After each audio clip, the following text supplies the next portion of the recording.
ask that the live stream is now started, please.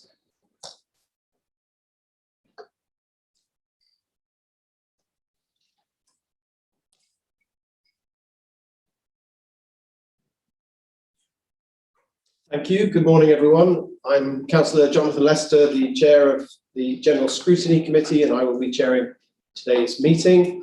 Before we do, there's the fire and emergency evacuation procedure for those present in the meeting room. In the event of a fire or an emergency, the alarm bell will ring continuously. You should vacate the building in an orderly manner through the nearest available exit and make your way to the fire assembly point in the car park. The agenda papers and other relevant information for this meeting are available for the public on the Herefordshire Council website. The Council is streaming this meeting live on the Herefordshire Council YouTube channel and is making a recording. To ensure the quality of the recording, please speak clearly as possible and keep background noise to a minimum. Please ensure that mobile phones and other devices are turned to silent. Others are permitted to film, photograph and record public meetings provided that it does not disrupt the business of the meeting. If there are any members of the public present who do not wish to be filmed or photographed, please raise your hand now so that any such person filming or photographing may be aware. Voting will be undertaken by a show of hands today in the room. Only committee members may vote. So just going to clarify the committee members. So the Vice Chair of the committee is Councillor Tracy Bowes. We have Councillor Barry Durkin, Councillor Louis Stark, Councillor William Wilding, and a very warm welcome to Councillor David Summers, who's joining us for the first time in General Scrutiny. We also have on the committee Councillor Sebastian Bowen, but he has sent his apologies today. So just to highlight, we have other councillors present. We have Councillor David Hitchener, the leader of the council. We have Councillor Liz Harvey, the Cabinet Member for Finance, Corporate Services and Planning. We have in attendance Ben Moore, who is Democratic Services Officer and will be clerking the meeting today. We have Richard Ball, the Director for Economy and Place. I believe Guy Goodman is joining us via Zoom. Is that correct? Yes, I'm here, Chair. Thank you. Thank you, Guy. You're very welcome. It's the Deputy Solicitor of the Council. We have Adrian Griffiths, the Joint Strategic Finance Lead.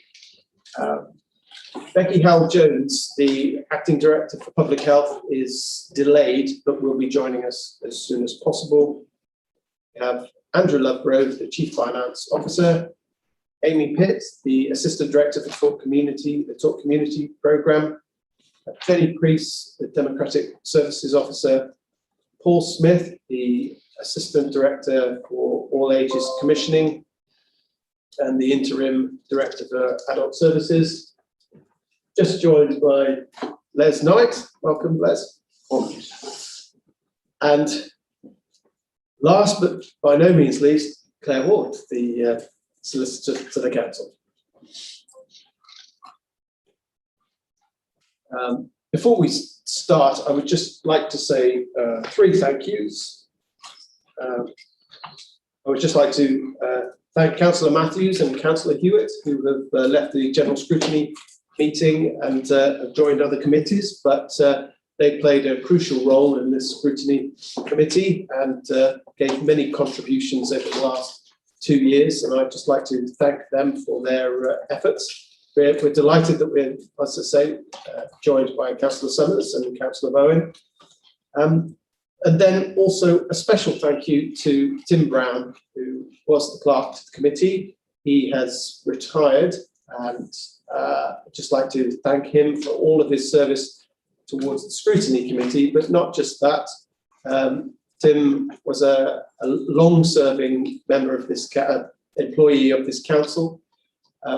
did a fantastic job and he will be very much missed. So a big thank you to Tim, and I'm sure he's glad that I wasn't able to thank him in a meeting because he wouldn't have liked that, but he does need thanking, and he will be very much missed.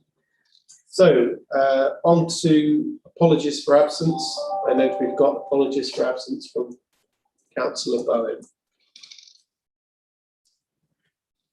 And next item, we do not have any name substitutes.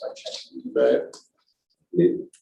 Okay. Item 3 is declarations of interest. Do we have? Does any member of the committee wish to declare any Schedule 1 or Schedule 2 or any other interest on this agenda item?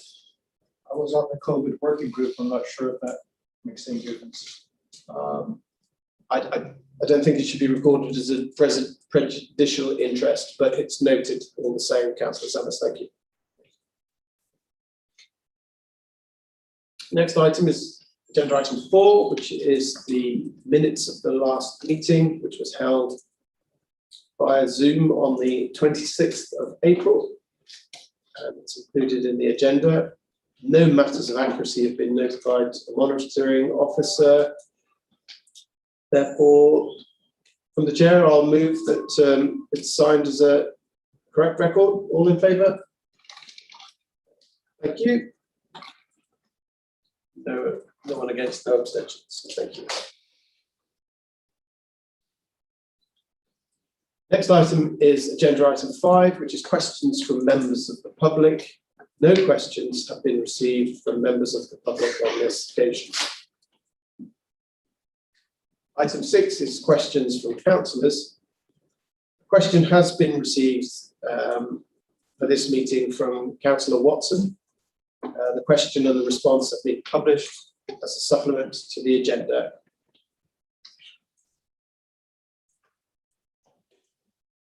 I'm going to have the question presented. We normally just have just noted in the papers that obviously there would be an opportunity for a supplementary question. Councillor Watson was present, but she isn't present today. She hasn't been sent in a written question, although she does note that she welcomes the potential scrutiny activity in the planning service and still maintains some of the concerns around the point she raised in the original question. So if committee members can bookmark that issue for when we discuss the work programme, and we can come back to considering those concerns. Anybody wants to comment now? Right, okay then, if we press on to agenda item 7, which is to discuss Herefordshire Council's response to the COVID pandemic. This was an agenda item that quite early on the scrutiny committee, as it was constituted at the time, was keen to address. At the time we raised this issue, it might have been quite premature, seeing as the council was still reacting to events at the time. But since a considerable amount of time has now passed on since we've been operating under different circumstances, it seems appropriate to consider how well the council has performed. And so this is why it's a really important agenda item to discuss here. So in line with paragraph 4.2.13 of the council's constitution, it is considered that this item should be addressed. So that's why it's on today's agenda item.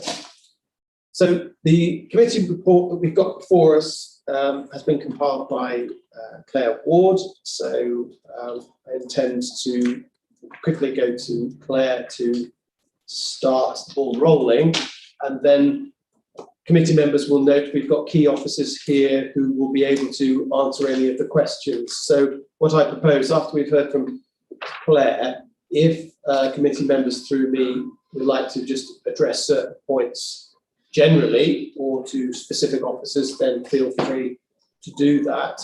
But before we do, I think as chair, I would like to acknowledge the fact that the COVID situation was unprecedented and it caused huge challenges for the council.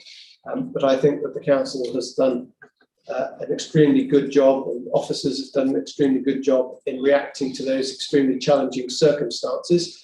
And so I think that on the whole, the council can be very proud of the way it dealt with lots of difficult issues. However, there's always an opportunity for lessons learned and an opportunity to look in more detail as to how the council did and its partners. So this is our opportunity at the first instance to reflect on that. And hopefully after the committee has had a good debate on the matter, we can potentially put forward further recommendations so that the council can think further on how it moves forward, given that we're still not out of the woods yet on these issues. So over to Claire Ward. Thank you. Thank you. Okay, so council's response to COVID was an unprecedented situation, and it was something we've never done before.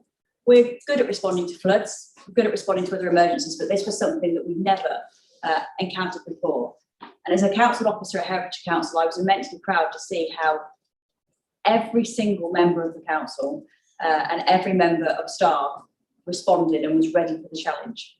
It's been a really hard year. We have worked so many hours. We have, as I said, done things we've never done before. And that's always a challenge, isn't it? It's a bit scary, it's a bit exciting. But as a council, we came together. I've never seen teamwork like it. And as I say, I was immensely proud to be part of that team. The report sets out the response. It's quite hard when you look back to try and draft something, although I accept what the chair said, that perhaps if you had something earlier, it might have been premature, or to do something at kind of the point we're at now is also quite hard to make sure we've captured everything. So it's written by a number of people. So I'm sorry if that comes across as therefore disjointed, because that wasn't how it was. You know, it was all hands to the deck. But I do apologise for the report in some way, because there's been so many authors trying to capture what we did, that if it doesn't feel coordinated in that way. In the report, we set out the changes that happened and how we responded to the pandemic. We worked as a single organisation and we had challenges. We had to make decisions that, as I say, we've never made before. I would say on some of them we made the right judgment, on some of them we may have been able to do better, and that's what we want your help with looking at today. We managed the situation through Gold and Silver Command, which is in an emergency situation what you do, and I think that worked well. And we're just at the cusp. Just last week, the LRF, which is the Local Resilience Forum, decided that we were not any longer in an emergency situation and has handed it back to the lead councils now to do the recovery phase. So it's a good opportunity now to look at the emergency response. What did we do? And then what will the future look like? And I'd like to have that then conversation, continuing scrutiny about those next steps.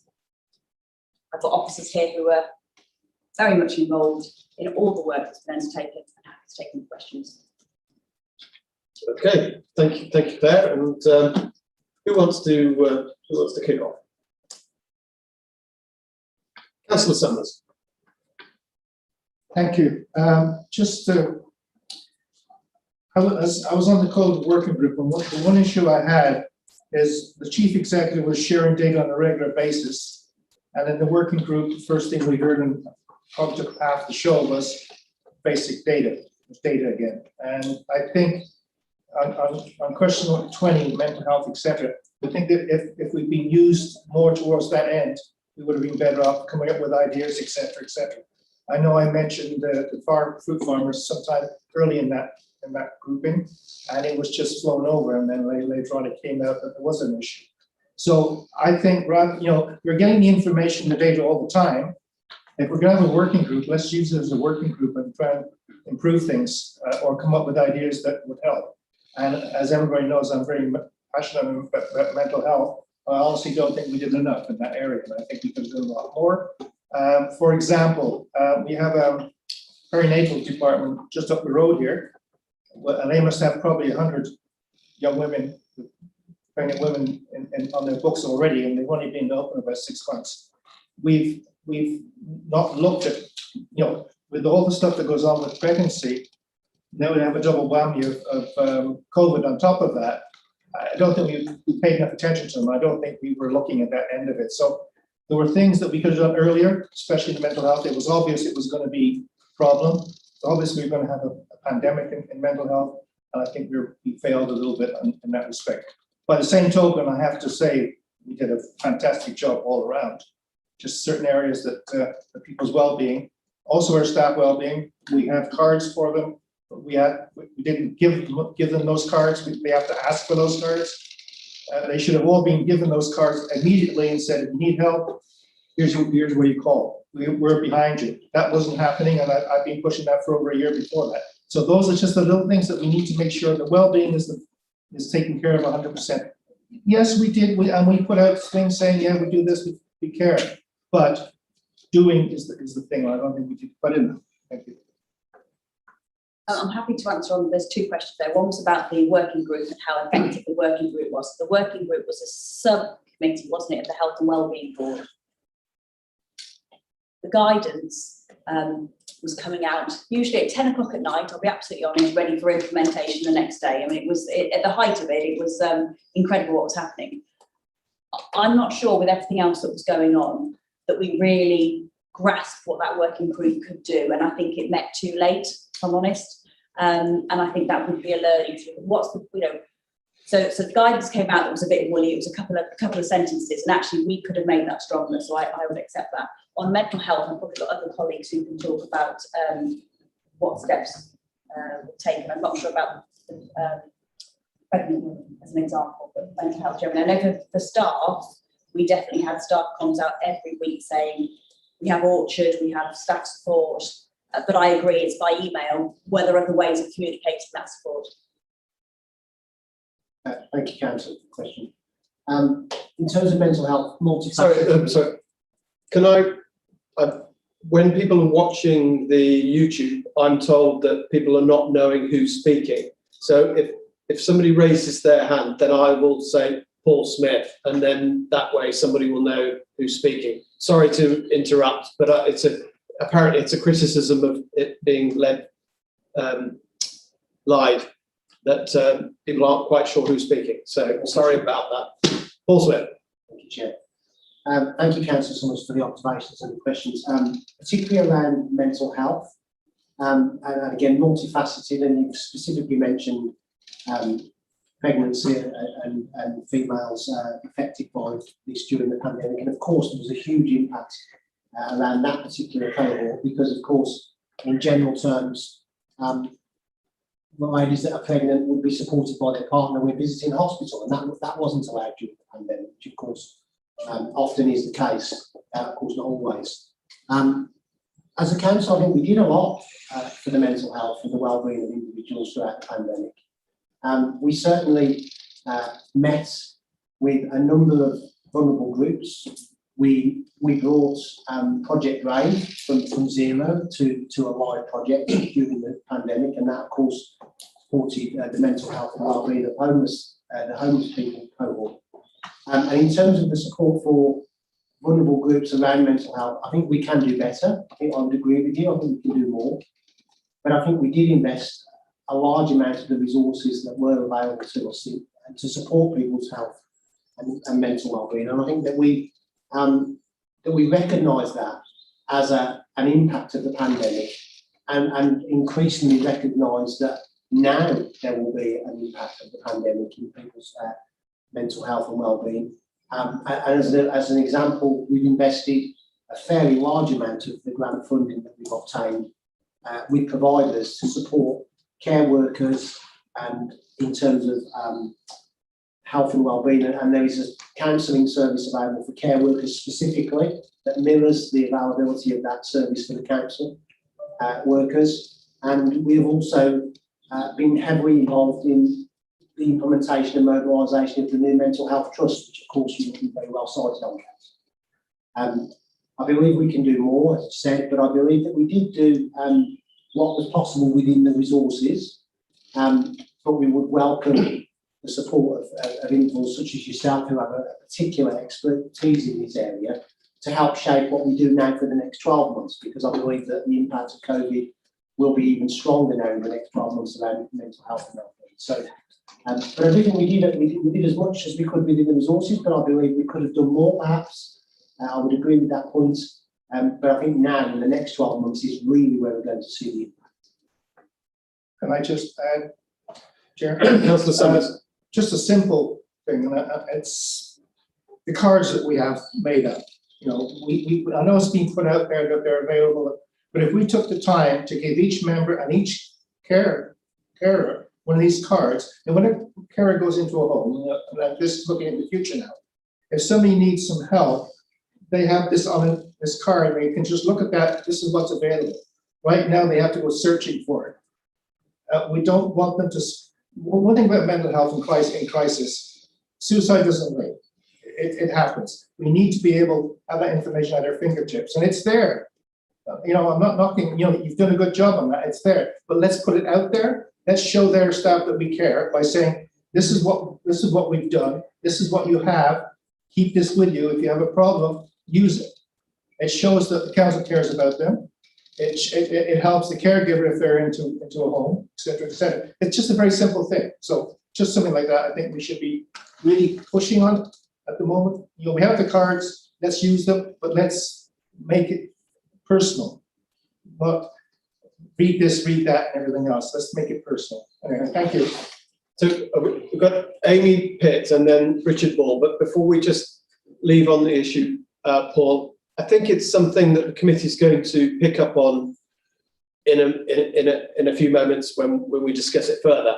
But where you say we've done really well, but there were things we could have done better and could do more, how are you going to capture that so we know the things that we need to improve on? So, you know, it's a great thing to say we did this right, but how are we going to ensure that the remainder is encapsulated so we know how to address it? Thank you, Chair. We are going to, as we have already commenced, co-production and co-design is becoming more prevalent in these service areas. We are beginning to involve experts by experience and people with lived experience more in our design of services and our support networks. And as an example of that, of course, it's a slightly different subject matter, but I chair the regional STP Learning Disabilities Partnership Board, and I've been chairing that for about 4 months, I guess. And one of the initiatives that we started immediately was increase the numbers of people with learning disabilities who are on that board, so that we have lived experience and we can co-produce with people that are impacted by the support and services that we commission, and that also be delivered via talk community and facilitate via talk community. So that's one initiative we can absolutely take. We can, of course, seek the advice and support of experts such as Councillor Summers, who I know has a very real passion for this area, and we speak regularly around this area. We've engaged extensively with the new Mental Health Trust as part of their mobilisation, because we believe now that we have a Herefordshire and Worcester NHS Trust responsible for mental health, we are a more active player in that agenda than we were previously, and we're certainly seeing the right positive signs, but there is still some way to go in terms of that mobilisation. And I believe that our approach to talk community, and I won't speak on behalf of Amy because I'm sure Amy will want to contribute, but I believe the talk community response of the council during the pandemic and going forward post-pandemic has concentrated incredibly well around mental health and well-being as a key deliverable and a key area of concentration, and we will continue to build upon that using the information and the data that we've obtained and gained throughout the pandemic, which has been enormous. The intelligence we've gained during the pandemic has been incredible, I have to say.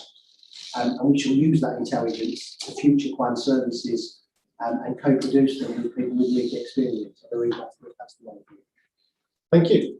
And to Amy Pitt. Yeah, thank you, Chair, and thank you. I think it's a really, really good question, because ultimately, you know, the pandemic has a huge impact on everyone's mental health. People have concerns or issues to report, and I think really in response to how we supported the population on mental health, obviously through the talk community response, we did provide access to and connections into communities to support them around volunteering for loneliness and social isolation. And supporting with medication delivery and things like that. So, in terms of impact on mental health. You know, there's so many different things that do impact on our mental health. People talk community response. We try as much as we possibly could to reach out to those communities. I'm not saying we got everybody, but you know, we did try to do that as much as we possibly could.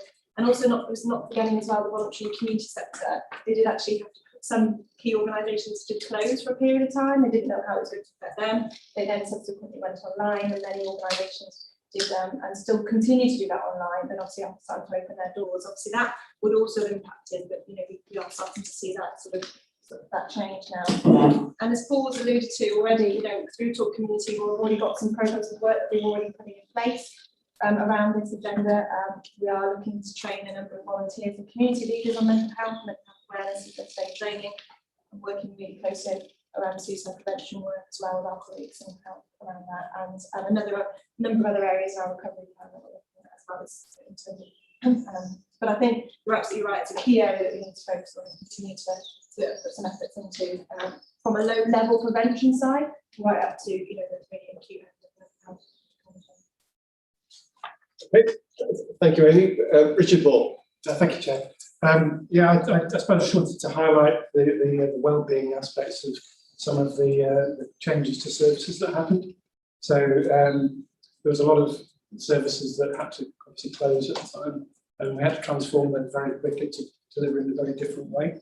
So, for instance, the library service in normal times plays a significant role in terms of overall wellbeing, but quickly moved into delivering more e-book services, home delivery, which obviously provides some contact with the outside world, which I think is powerful, and introduced click and collect services as well. And I think the way the services adapted to the fact that they had to close their doors but still managed to deliver services was quite tremendous during that period. And I suppose that also the kind of some of our perhaps less visible parts of the service, which have that day-to-day contact on the front line, became part of that wellbeing support. So even our providers of bin collection services, they were very much seen as frontline workers going about their business, still keeping the world going. And I think that they contributed to supporting individuals in the community, whether that be by potentially even providing delivery of medicines, etc., as did the library service, which was totally outside their normal remit, but I think made a significant contribution. Thank you. Councillor Derby. Thank you, Chairman. Through you, I'd like to acknowledge the hard work and innovativeness of all the staff in the council, and thank them very much for what they've done during this unprecedented event. I'm addressing the report itself. I think you're right. It is a disjointed report. Now, what I didn't see in here was the methodology that was used to collate all these things together. You mentioned gold, silver, and bronze, a concept I'm quite familiar with. And I think it would be good that we could capture that information as to how this actually works. But more importantly, what are the lessons learned from your gold, silver, and bronze accepted methodology for dealing with emergency crises? It's the lessons learned. Okay, and yeah, I agree. That's missing from the report, which I apologise for. So, how gold worked? So we have gold and silver within the health service.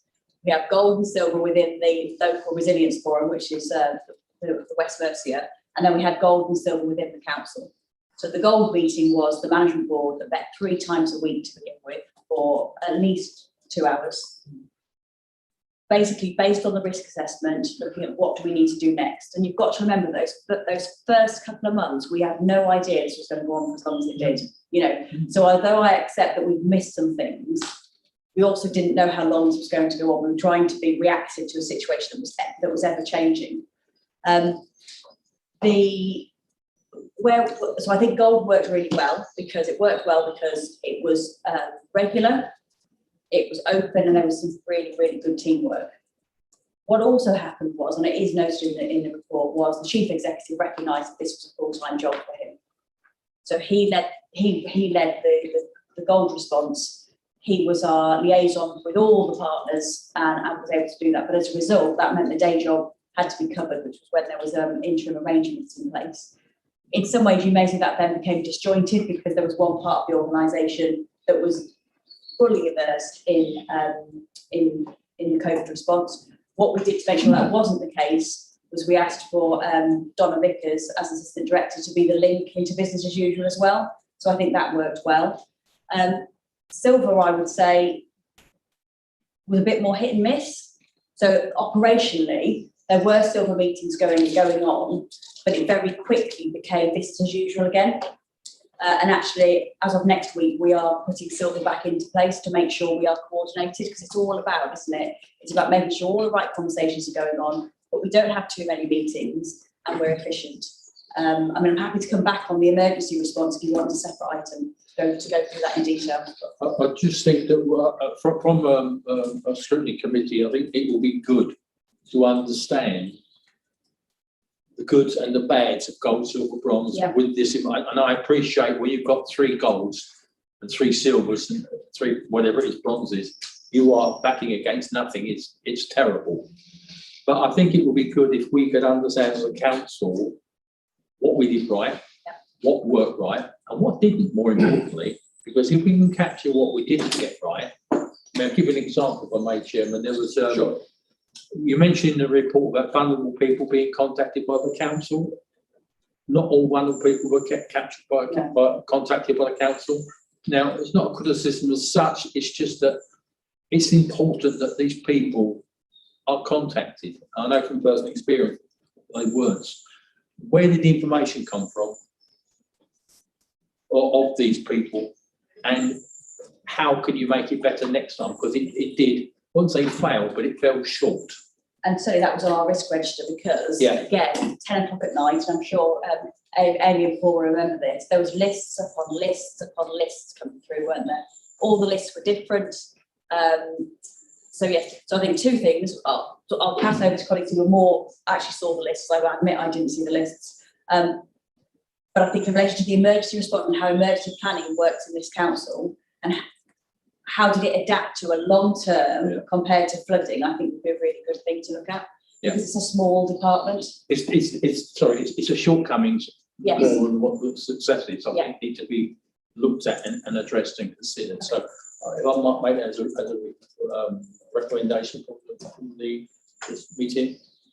We'll do that then. Yeah, excellent. Thank you. Before we move on and Councillor Stark wants to come in, at the previous item that we were talking about, Les Knight, you had a point to make, I think. Yeah, sorry, I was just going to say that, we were conscious that, while children were out of school and that heightened their risks of mental health difficulties as a result. So we almost had, in a way, the opposite problem, because around coordination of multiple sources of support, nationally and locally, that meant, it was kind of somewhat of a confusing picture initially, but our public health consultant pulled a list together and published that, for people to access, so that at least there was some coordination of that. I mean, there were two other important initiatives that came along that were already planned, that came along just before and during the COVID period. The introduction of Cooth, which was an online anonymous counselling and support service that was introduced just before the pandemic, and that is available to all young people over the age of 11, I think. And also the mental health schools in teams, launched in January 21. At the moment, they're only working in 4 high schools because they're in their training period. But should a similar thing happen again, we will have that that resource to support any difficulties. I think it's also worth mentioning the response of our schools, where they did welfare checks with their pupils, particularly those who work with the most vulnerable. So our School for Social, Emotional and Mental Health Difficulties did extremely well and managed to, by quite an early stage, to get more than 50% of its pupils actually into school. And for the rest, they did welfare checks. That's much higher than other similar schools are managing nationally. So I think they deserve some credit for that. And similarly, our pupil referral service. Thank you. Sorry, Councillor Sellers. On the schools,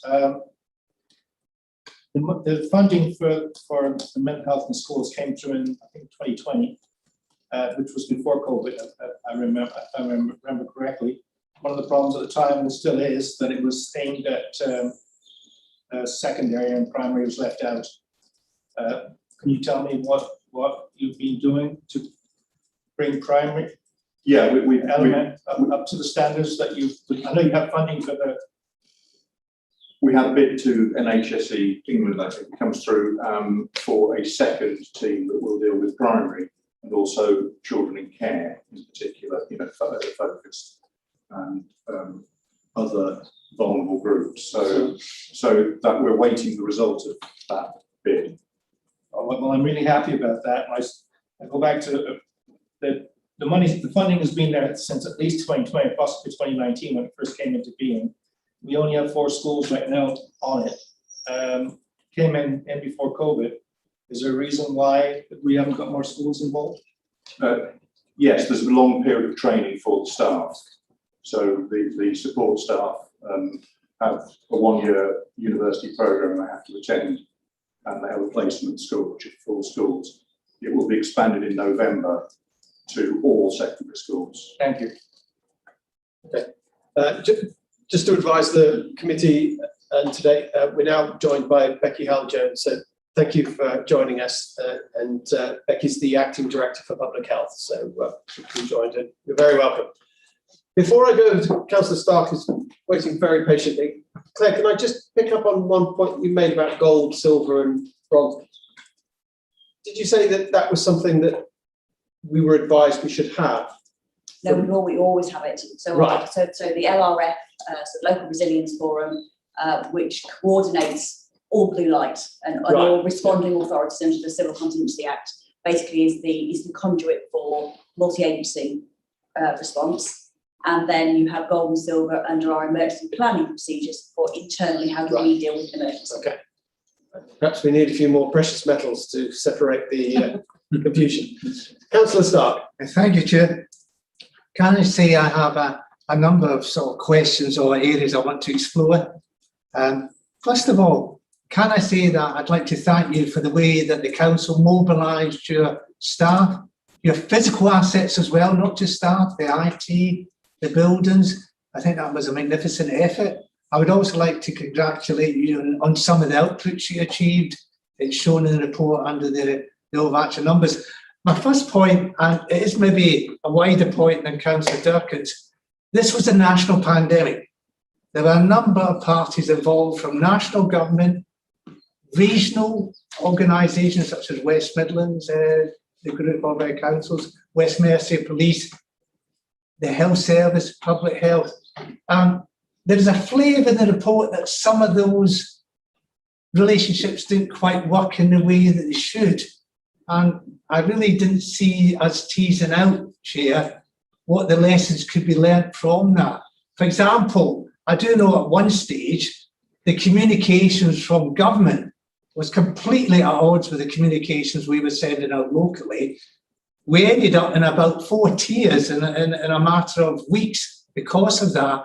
And I really don't get that sense in the report that we've really got that covered. And I really do want this committee to try and tease out what the lessons might be learnt from that, because we could end up with another national crisis like that again.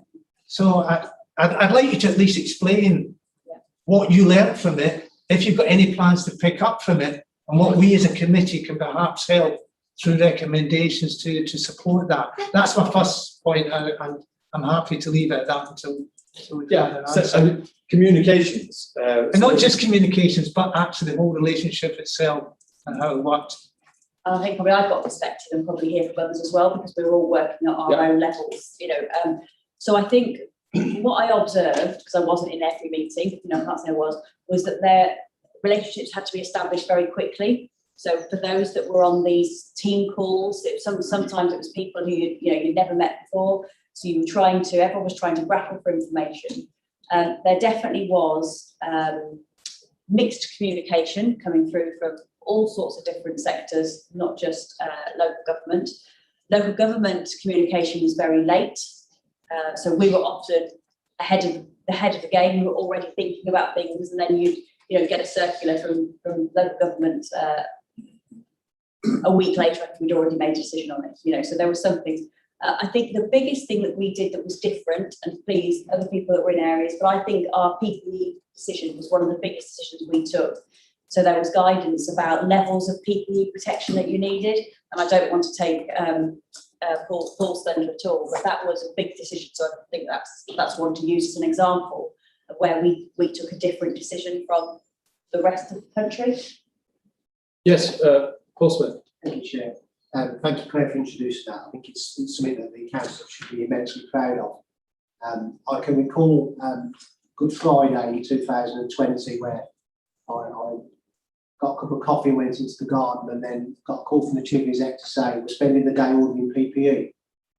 It was around 9:30, and by 5:30 we'd ordered enough PPE to last us for another 4 months within 24 hours, well ahead of the PPE shortages that were going to grip the nation. It was a fantastic decision by the previous chief exec, and also heavily supported by the local resilience forum. And I believe that was where the council was successful in its approach to the pandemic, in that where required for the safety and well-being of residents and citizens of Herefordshire, we did, as Claire has suggested, took decisions in advance of national guidance that sometimes did struggle to keep up. And that particular decision, I believe, strongly saved a number of lives within Herefordshire. And in terms of the mobilisation, ordering PPE seems a very simple thing to do. Of course, at the point of the pandemic, it was one of the most difficult commodities to obtain in the world at that point. We mobilised the initiative. We chose the location. Interestingly, through the support of Councillor Kenyon, we mobilised ex-military personnel to help us set up. So I was heavily involved in that on one day, where we had 6 ex-military personnel that came to the store free of charge, volunteered, and helped to set up the PPE store for Herefordshire. And we mobilised that within a very short period of time. We had the support of Halo as an organisation in terms of using their premises initially. And I'm proud to say that we still continue to provide PPE free of charge to our care providers and our care staff today, when many councils ceased that operation as much as 4 or 5 months ago. We still continue to do so. And we use local businesses to procure all of our PPE. And we have, as we speak this morning, I have a volunteer in the store who has volunteered every week for the last 3 months, providing support to the PPE store. A young man who has offered his services and has not earned a penny throughout the whole period, and he's volunteering. It's been a fantastic piece of innovation by this council, and I agree with you that we were ahead of the national guidance in that. But Chair, I mean, what I'm trying to get at here is the lessons learned from the way that we work together as a country, and what that meant for Herefordshire. I mean, I know there were good examples like PPE, but I can imagine if you're going from tier 1 to tier 4, the actual uncertainty for businesses, for example, the uncertainty for residents, the cost to the council. This is the thing I'm trying to get at. What went wrong, and what did that mean for the impact on the council in terms of costs? And what does that mean in terms of the experiences that our residents, our businesses, our care homes and others had? And I think there's an area to be explored by the committee this morning in all of that we really do need to try and tease that out. And that may mean, I think, having to go out and actually asking them what they felt about the way they experienced the way that this whole pandemic was handled.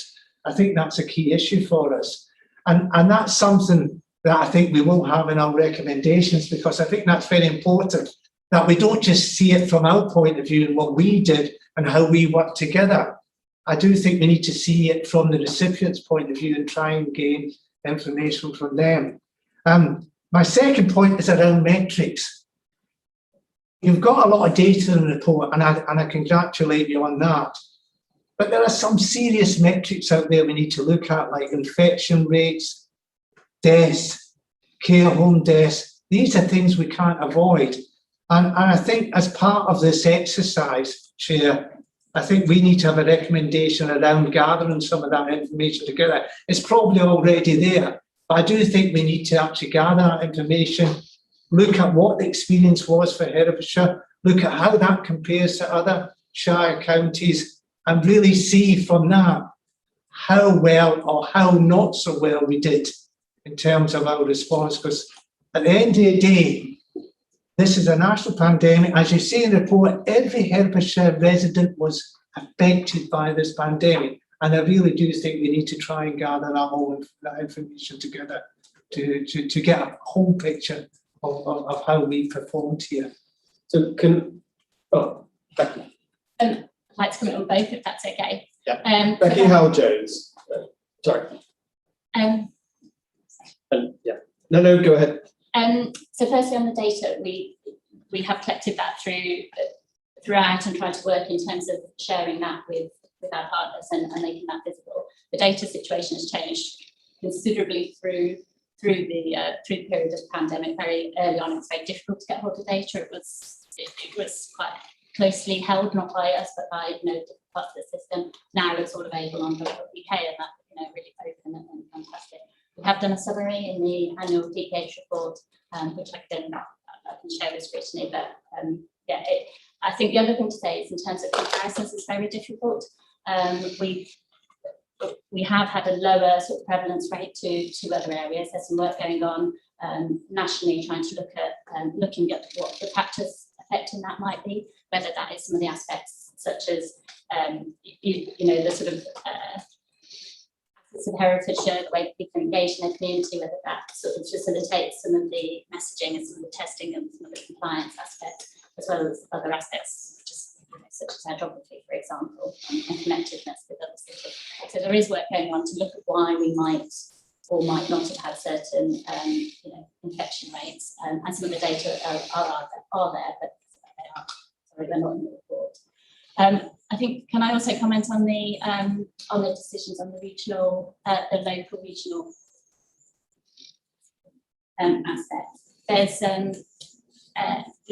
our partnerships and our decisions. I think there has been 3 levels of working, I think, in this pandemic. And I would say the local level has worked incredibly well. Partners have been really engaged and really focused on a single issue and all working really well together. Similarly, at the West Midlands regional level, there's been really good cooperation, really sort of through those partnership, there's regional partnership teams where the DPHs, chief execs, and others are sort of pulling together that national ask, which can be quite, contradictory, to be honest, between different directors, departments of government, but also changing rapidly at pace. And some of that is brought together then at regional and locally, of course, to try and implement actually what does that mean. And these different pieces of guidance and different sort of requests are coming down to often with very short timescales down to a local level. Testing is an example of that, if you like. There's been a rapidly evolving approach to testing and rolling out of LFD testing, with strategies that from Department of Education that differ slightly from other sort of departments, and actually trying to get a cohesive, comprehensive message to residents and about what they need to do and what we need to do is part of that challenge. So I think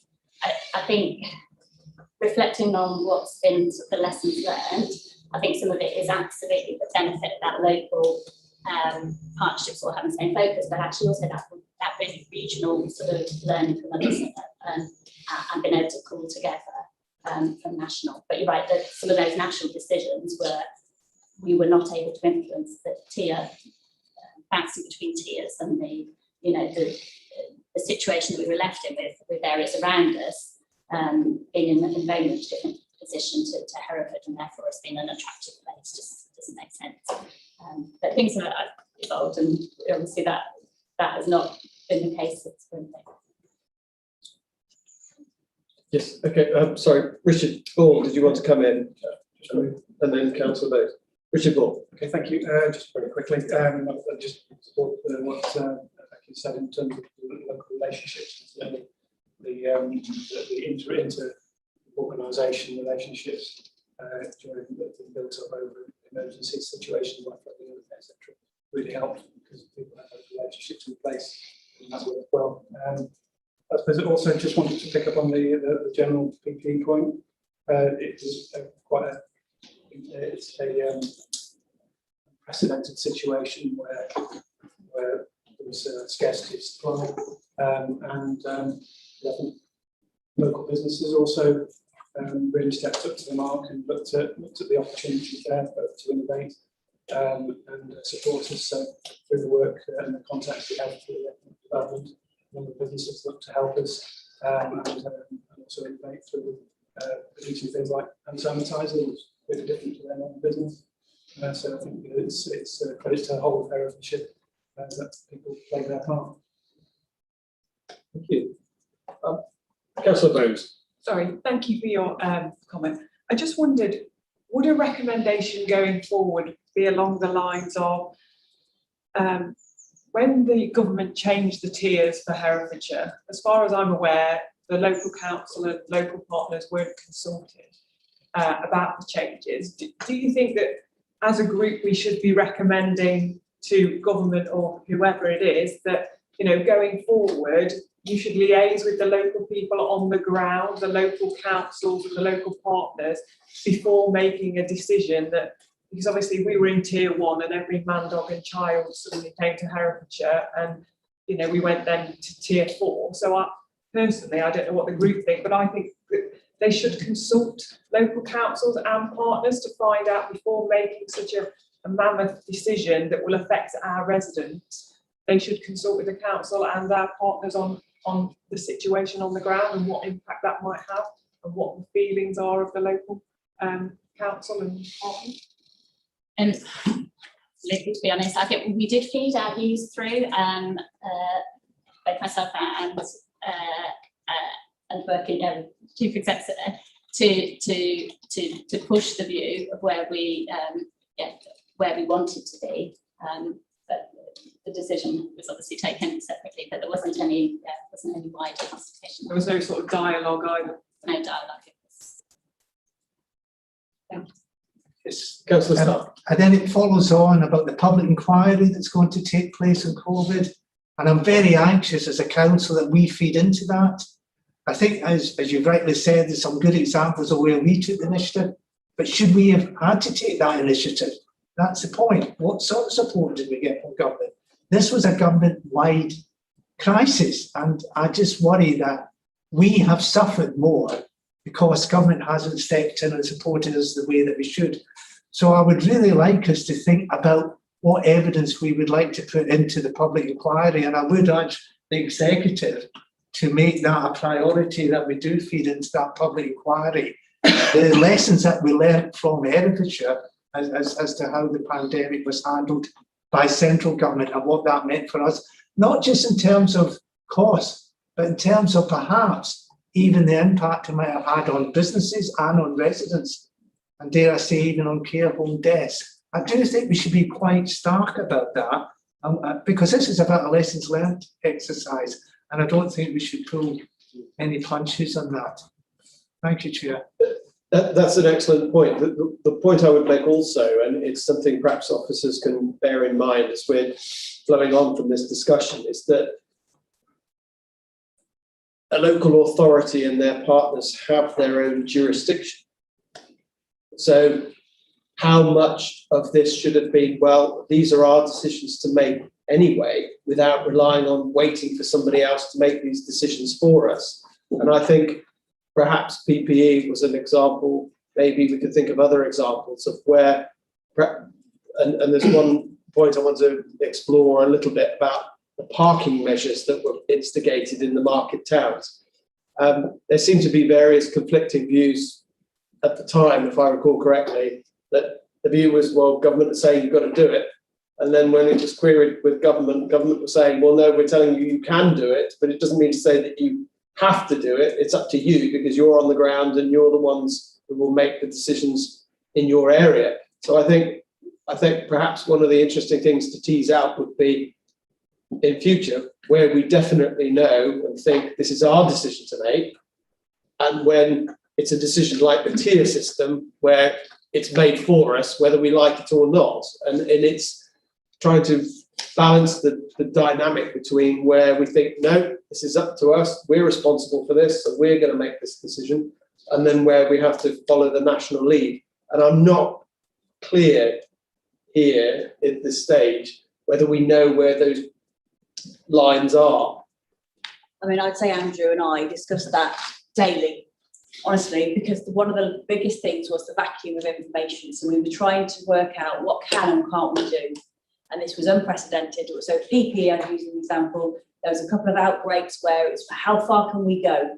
What steps can we take that are, in accordance with human rights and everything else? We have the fiduciary duty about our costs. What should we be doing to control those outbreaks? So, there is no law in that sense. What we have to use is the general power of competence in the Localism Act. We have to make sure that it wasn't illegal rather than it was, we were able to do so. But we were doing things, we don't normally buy PPE. That's what I mean about it was uncharted, and we've had to take some risks. And I think the emergency decision making worked well. We were very transparent in what we were doing, but there were some things that we talked about a lot to say, this is not what we usually do. Is it the right thing to do or not? And that because obviously you have people who we've got this crisis, we need to respond. And it was Andrew and I kind of trying to say, well, okay, what's the issue? Have we got the power to do it? What's the cost? Yeah. Andrew Lovegrove. Very much so.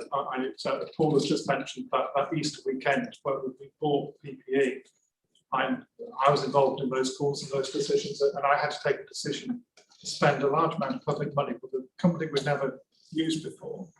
We couldn't do any background checks, and we had to send them the money on faith that they would send us the PPE. So that was a judgment that the three special officers took on that point, because we could see the bigger picture was that we needed to get PPE secured and into the county. So to wait for government or somebody else to tell us what we could or couldn't do, the reality was that supplier could have sold that consignment of PPE to 20 other people who were quite prepared to step in. So we had to take a number of judgments all the way through the process.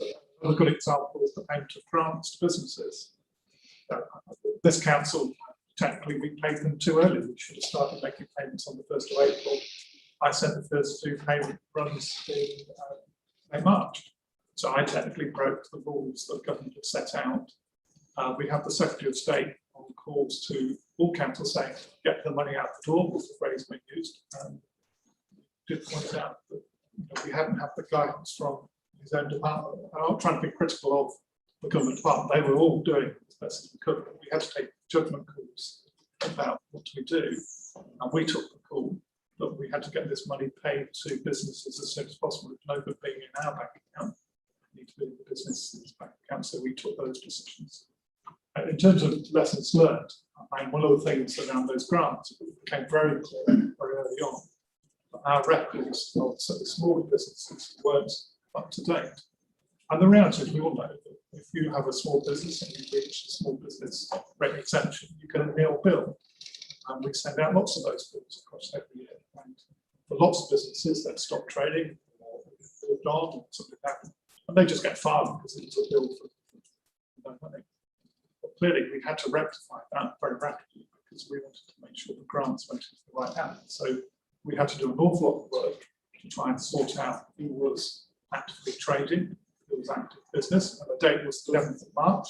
I can remember that because that's also my wife's birthday, so it's set in stone that day. But we had to do an awful lot of checks on that thing that we never did before, because all we had was the system that sent bills out. So we had to do a lot of it. And the lesson learned for me is that we need to make sure we keep that list up to date, because we had lots of businesses who, let's say, owned up to the fact they forgot to tell us that changed, because could they have their grant? So we need to make sure that we keep that list up to date, and we are looking at how we can use our visiting officers to keep an eye on those small businesses, to make sure that they're still trading, because historically we never did that, because we just sent the bill out because we didn't have to collect anything. it was just a passive process. So that's something that we have, I think, lessons learned and maybe some recommendations you may want to consider about how the council keeps those lists up to date. We are at a good place now. We know just about every business is operating in the council.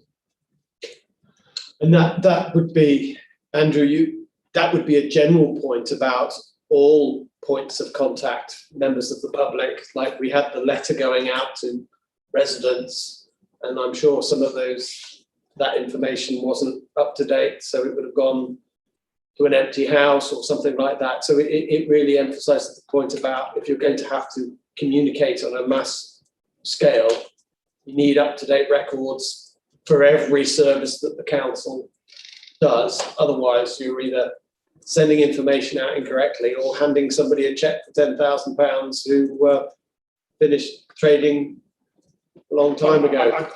That's why we didn't send checks out. Other councils did, but you know, I think we can all work out that if you get a cheque from the business, you may be able to find out a way of doing that. So we were very clear. We needed a positive confirmation from the business, who they were, what they were doing, and where they're trading, and then they got their money. We thought it's you're exactly right. It's keeping those lists up to date. Okay, Councillor Bose. Thank you. Just wanted to say congratulations on getting those payments out. I know a lot of small businesses who contacted me were really, really grateful for the fact that we were one of the fastest councils to get those payments out. So I think a huge congratulations to you and your staff. That was an excellent effort, and I've certainly spoken to lots of small business owners who are nothing but praise for the fact that you got it out so quick. So well done. I'll pass it on to it's a team effort. Yeah. Excellent. Right, Councillor Stark. I'm trying not to hold the meter, but No. can we turn to Appendix 2? Not so much in detail, but as a relatively new ward member, I've been fascinated by the split between who takes decisions in the council, whether it's the executive, whether it can be an officer decision, and how that can impact on my residents, my businesses, and me as a ward member. Car parking charges, when officers were taking decisions throughout the COVID emergency, did cause tensions, did cause problems. So one of the recommendations I think I would like this council to make is for us to have a look at those delegated authorities again, and the pressure that was put on officers to make those decisions, and whether we do need to actually change our delegated authority structure in the council as a result of the lessons learned from COVID. Because it wasn't just COVID that causes problems. Sometimes officers will take decisions and that can have an impact on ward members, and we don't always necessarily agree with those decisions. So I think I would like a recommendation around that, about this being an opportunity to look at that delegated authority and see if we need to make any changes. Chair. Okay, thank you. I was going to say, the leader of the council, Councillor Hitchner, would you like to comment? Yes, well, a lot of this was done under the emergency powers, so it all sort of went back to the chief executive. But I did agree with the monitoring officer that there would be a system whereby decisions wouldn't be made without reference to somebody. So the idea was that the cabinet member responsible would actually have some understanding. And specifically the one about buying all the PPE, I don't know how that worked, whether that was referred to a cabinet member. It might be one which it just wasn't the time to do that. But I think Councillor Stark's point is you know, we made these decisions quickly. Well, how can we carry on doing that? So, you know, rather than getting bogged down and all the delay, what learning is that we can do things. You know we can do things quickly. So I think your point, Councillor Stark, is how can we learn from that? What can we learn? And who should be making the decision is important as well.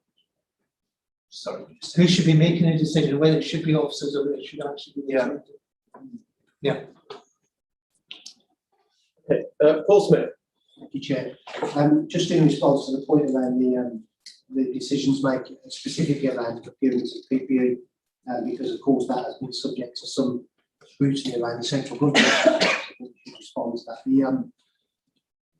The ability to mobilise cabinet members incredibly quickly in the pandemic was incredibly useful. I have to say, I know that on many occasions when I was seeking decisions very rapidly, I was able to mobilise cabinet members at sometimes an hour's notice to join a Teams meeting to make a decision virtually when presented with strong evidence that it was the correct decision, and that was much appreciated by officers.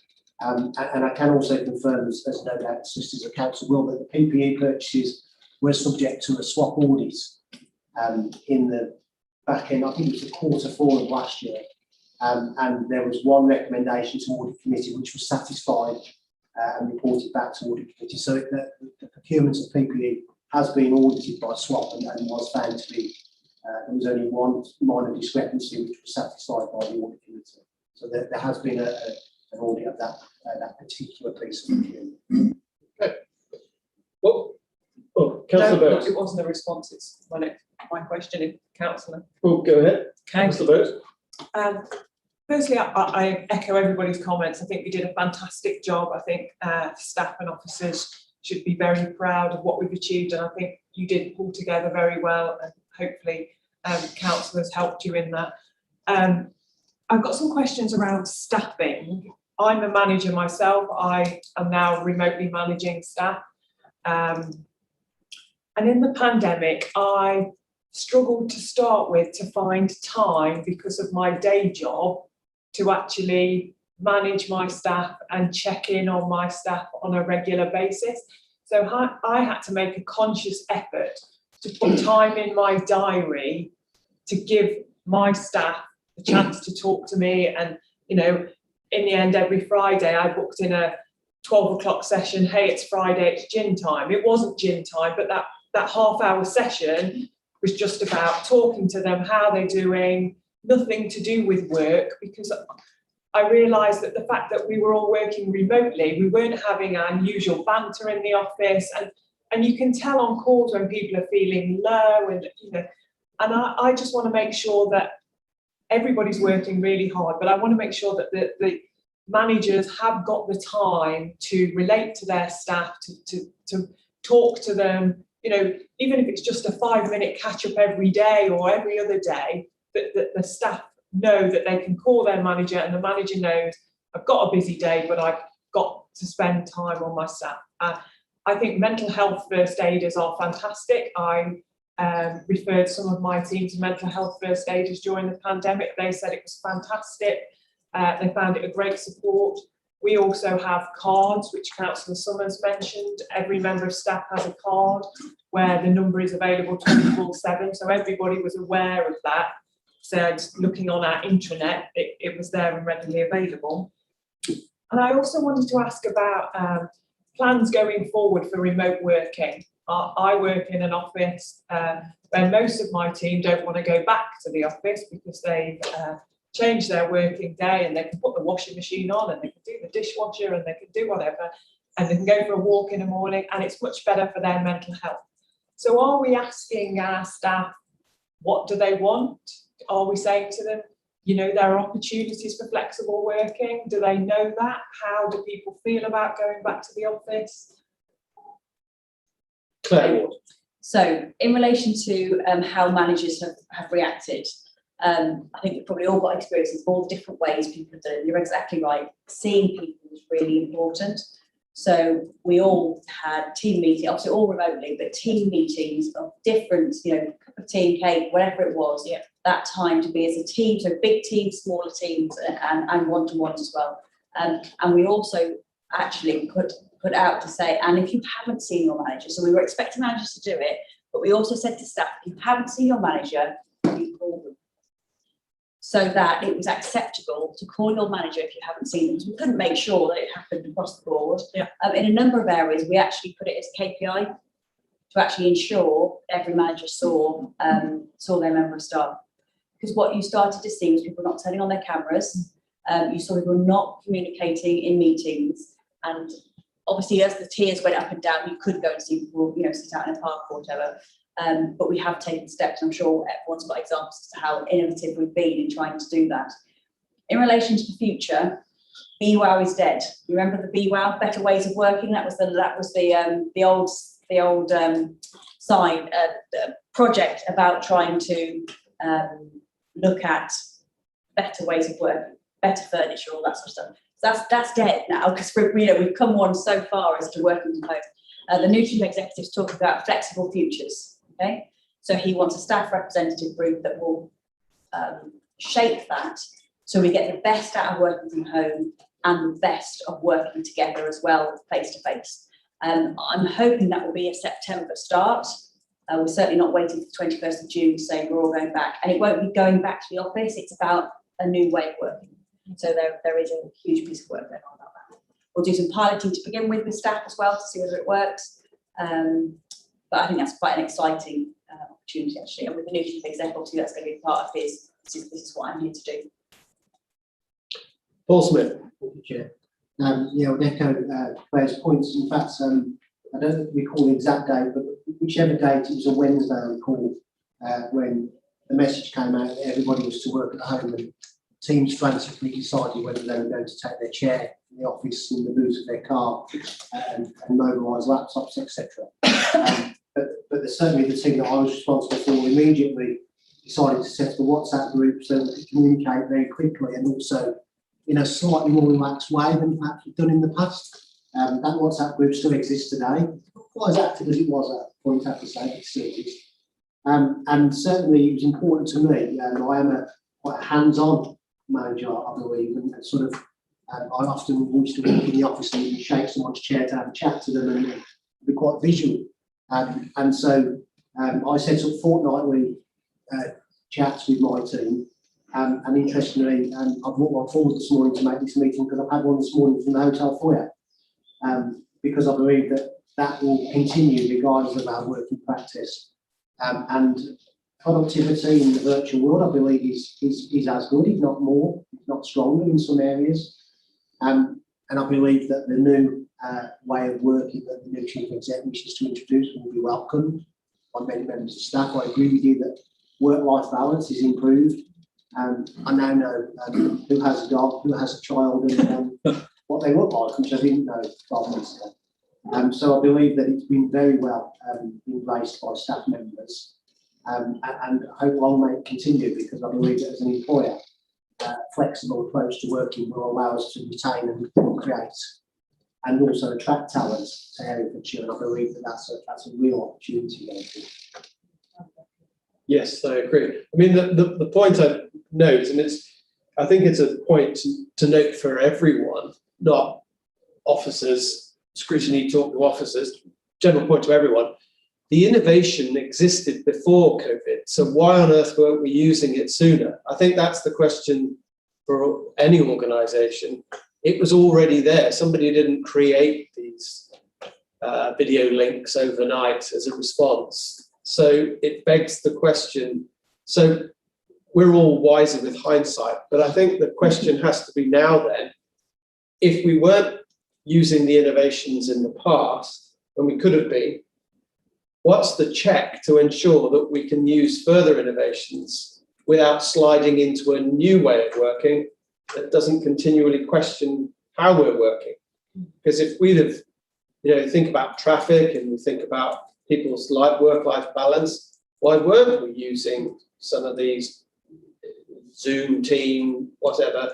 And especially in light of the fact that Plough Lane, reducing the amount of office space that we could use, these types of things. So I think the question for all of us, and something we've got to bear in mind, is how are we going to keep an eye on the innovation so that we're completely using it rather than only having to then rely on it when there's an emergency. That's a general point. Councillor Wiley. Thanks, Chair. I was just noting down stuff about the phrase "build back better" that we heard a lot of, and this just ties into exactly what you just said. Can we make sure that we start looking at building back better in all those areas? Obviously, we couldn't do it during the crisis, and we're still on the tail end of it. But to ensure that we do actually look at all those areas, so that we can do all those things. Then I wanted to just go back to what we were talking about with businesses and business grants, and I agree with what Councillor Bone said about getting the grants out. I think that was brilliant. how you did that. I operate a small business myself, so I was at the receiving end at a certain point, and it was brilliant.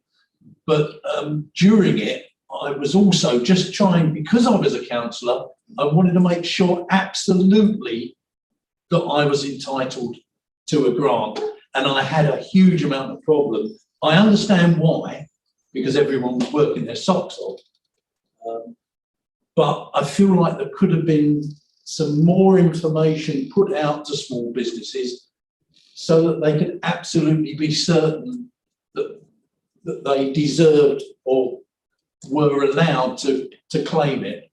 So that's another area I'd like to see just strengthened for the future, even if there'd just been a section on the website. I mean, I eventually got through on the phone to a couple of people and they basically didn't know.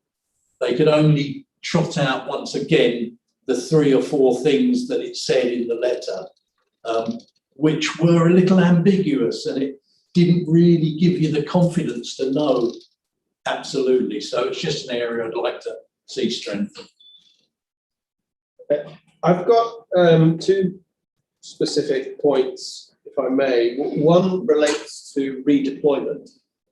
And I was able to speak to a member of staff who was redeployed, and that member of staff said that it was a really engaging and positive experience, and that they got good training, and it was something new and different for them to do, and it was a very positive experience. So anecdotally, just from one member of staff, you know, that perhaps there was some trepidation with redeployment when it was first put forward, but certainly from this member of staff's perspective, it was a really interesting thing, and demonstrated teamwork on a new level. So that's a very positive thing.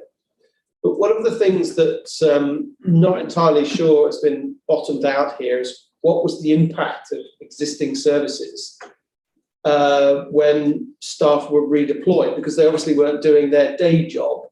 And to what extent have we really understood the impact of that?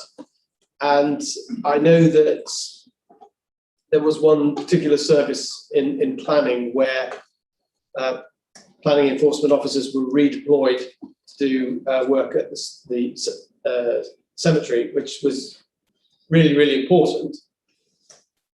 But then that obviously had an impact on their workload. And so has there been an assessment of the impact of where redeployment has seen a drop in services? That's over with now, but I think I can point to specific times when officers weren't doing their day job because of redeployment, and I as a member didn't know that, and I would have been able to explain to members of the public, well, you're not getting an email response because they're busy doing something that's far more critical. So not a criticism of redeployment, but did we do a proper assessment of the impact of redeployment, and did we do enough to explain that officers were being redeployed and so our services were affected? So centrally, what happened was, again, in the gold conversations, redeployment was always being discussed. And what was happening was we were being asked for who we could release. So on an individual basis, assessments were being taken as to who we could release. We did it all voluntary. We didn't have to, force anyone to Press go. Yeah, right. We didn't have to do that. We had volunteers that could do it, but it was based on a service by service level. Mine wasn't significant. I didn't stop a service area, but I know others did. Richard Ball. Yeah. It was unprecedented times, and the demand to reassign was tremendous. So lots of people were redeployed across the organisation, and as Claire said, it was a service by service decision around what could be released. So certainly those areas of service that were not directly relevant to the pandemic and to support it were the areas that were looked at across the board to make sure that there was enough resource targeted to the priorities at the time. So certainly that has affected, did affect the ability to continue services in some areas. So from planning from environmental activities, from housing, transport, a number of areas across the organisation to move into focusing on the pandemic. So those staff that were redeployed use their out of office to indicate on the email saying that they're being redeployed. So that was one way of doing it. And the assessment was done at the time by the managers as to whether they could be released. That did mean that certain non-essential things and longer term projects, policy development, etc., had to take the back burner. So there have been delays on those aspects as a result. But and that's because we also have to remember that we're still within not the employment going on, but we're still activity happening in relation to the pandemic, which range of services, including things like in environmental health, for instance, where a lot of the activity is being focused on the public health activities and responding to the pandemic. So what I would just like to understand is, have we quantified the effect of redeployment? Because let's say, for example, we've got an individual who has a caseload and they haven't been able to do that. So there's a backlog. Have we quantified, has that backlog been addressed? Are we back to normal? Are we still struggling to cope with the backlog? Are we, where are we in terms of the effect of the redeployment? And are we back to normal? That's not something I really feel as though we know where we're at with that. So in terms of the performance management, there's a whole set of metrics for a number of services, so inspections or applications in process. So that's been reported through the normal performance management arrangements. And that does highlight the areas where inspections, etc., are still back burner, backlog of those, and the same to some extent in areas like planning, where the deployment of staff had an effect for a period of time. But because a lot of these services are dynamic, it's difficult to say whether it's because of pandemic redeployment, workloads increase, or changes to the economy, etc. So redeployment period some time ago, but obviously changes to the economy, activity that the US has been asked to respond to has been fluctuating significantly. So, for instance, park enforcement, the activity required by those teams when everybody's in lockdown, less so they could be readily be deployed. And they come back in and the workload changes again. So the services are having to be very dynamic in responding to what the demands at the time are. And so in terms of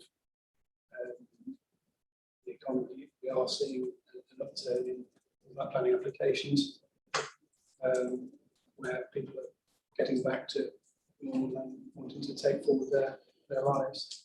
So and hopefully, as we go forward, lockdown gets lifted and we get back to normal.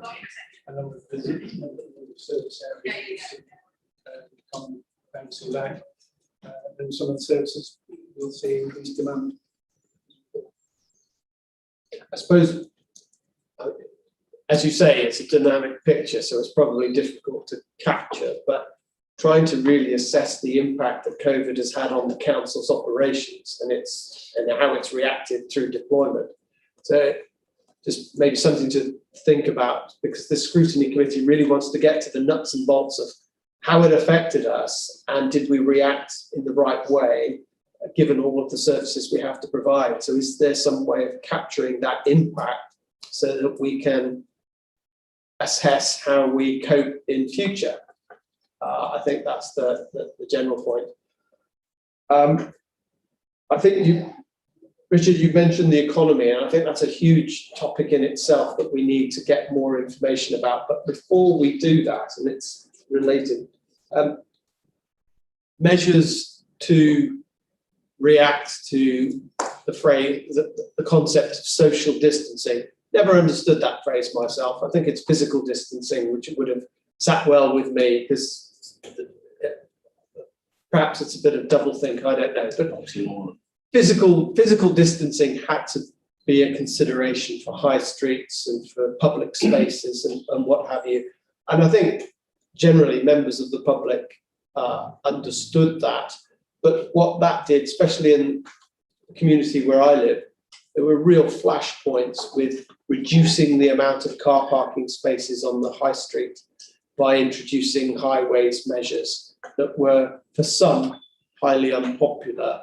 And, you know, putting the planters down the high streets, you know, members of the public were very quizzical about the need for that. And is it introducing a highway danger on top of expecting people to use the street rather than the pavement and physically distance? It may have worked some places, but I can certainly point to places where I don't think it worked so well. Those measures are still in place. Have we got any indication as to when we're going to go back to some form of normality? And it's simply down to, I think of Bromyard High Street, and other members will have other examples in where they live, Ross or Ledbury, or any of the market towns, in fact, where the measures were put in place. Is there a roadmap to putting those car parking spaces back? Because I can think of traders who are really keen to reignite their client, you know, encourage their clientele to come back. And nothing encourages a member of the public to come back to their favourite shop if they can park close to it. Yeah, and I mean, it's fair to say that the measures that have been put in place in high streets up and down the country have been both welcomed and less welcomed. The measure is very divided, very opposing comments around all of those. So Polarising. Polarised, I think is the word indeed. I suppose in terms of how we introduced those, there was a lot of discussion in advance. There was a lot of discussion when they came in. We sort of follow the guidance that was being issued from central government. We also take into account what was needed in the towns and city of Hereford to keep people as safe as we possibly could. I think it's fair to say we reacted dynamically to that. So even when things were put in, if there was changes required, in discussions with the cabinet member, there were changes that were made to improve them. And obviously they've been settled to some extent for a period now. In terms of removal or change or potentially in some cases, I think we need to take into account the government guidance in terms of when social distancing is lifted. A number of the locations, particularly in Hereford, where payments have been widened, are now being used by hospitality trade. So that's hopefully a good thing. And obviously, depending on how long that needs to go on, that will be a factor that needs to be taken into account. There is a technical review going on at the moment, which is taking feedback from various stakeholders, police, etc., to understand the implications of the measures, and obviously subject to what the government's changes forward with decisions over the summer to either modify, remove, or consider whether some of the measures might in some cases be beneficial to the town. Yes, no, sorry. Thank you. Councillor Bowes and then Councillor Starr. I just wondered, I assume that it was an officers who qualified, qualified officers who would have made the suggestions as to where these measures would have taken place. It wouldn't have been, you know, the leader of the council or so it would have been officers recommending, using their knowledge as to which areas were widened or not widened. I agree that Some of them have been very controversial. I've also spoken to people who like the fact that they can now sit on the high street and have a drink. So it is quite diverse. But has there been a change in behaviour from people? I know the old bridge in town was quite contentious. Has there been any changes in behaviour in terms of people walking and are more people using that bridge for walking and cycling? So, I mean, in terms of just answering the question around how they were introduced, yes, there was a lot of technical input to ensure they were safe from the highways perspective, designed appropriately, and there were discussions as highlighted earlier. Whilst these were emergency officer decisions in many cases, they were discussed with the government and adjusted accordingly. In terms of changing behaviour, I don't have the figures to hand, but we do have a series of counters. The numbers change, but certainly anecdotally, so we provided the old bridge in Hereford provided a safe traffic through route for cyclists and walkers who are named in the whole of the space.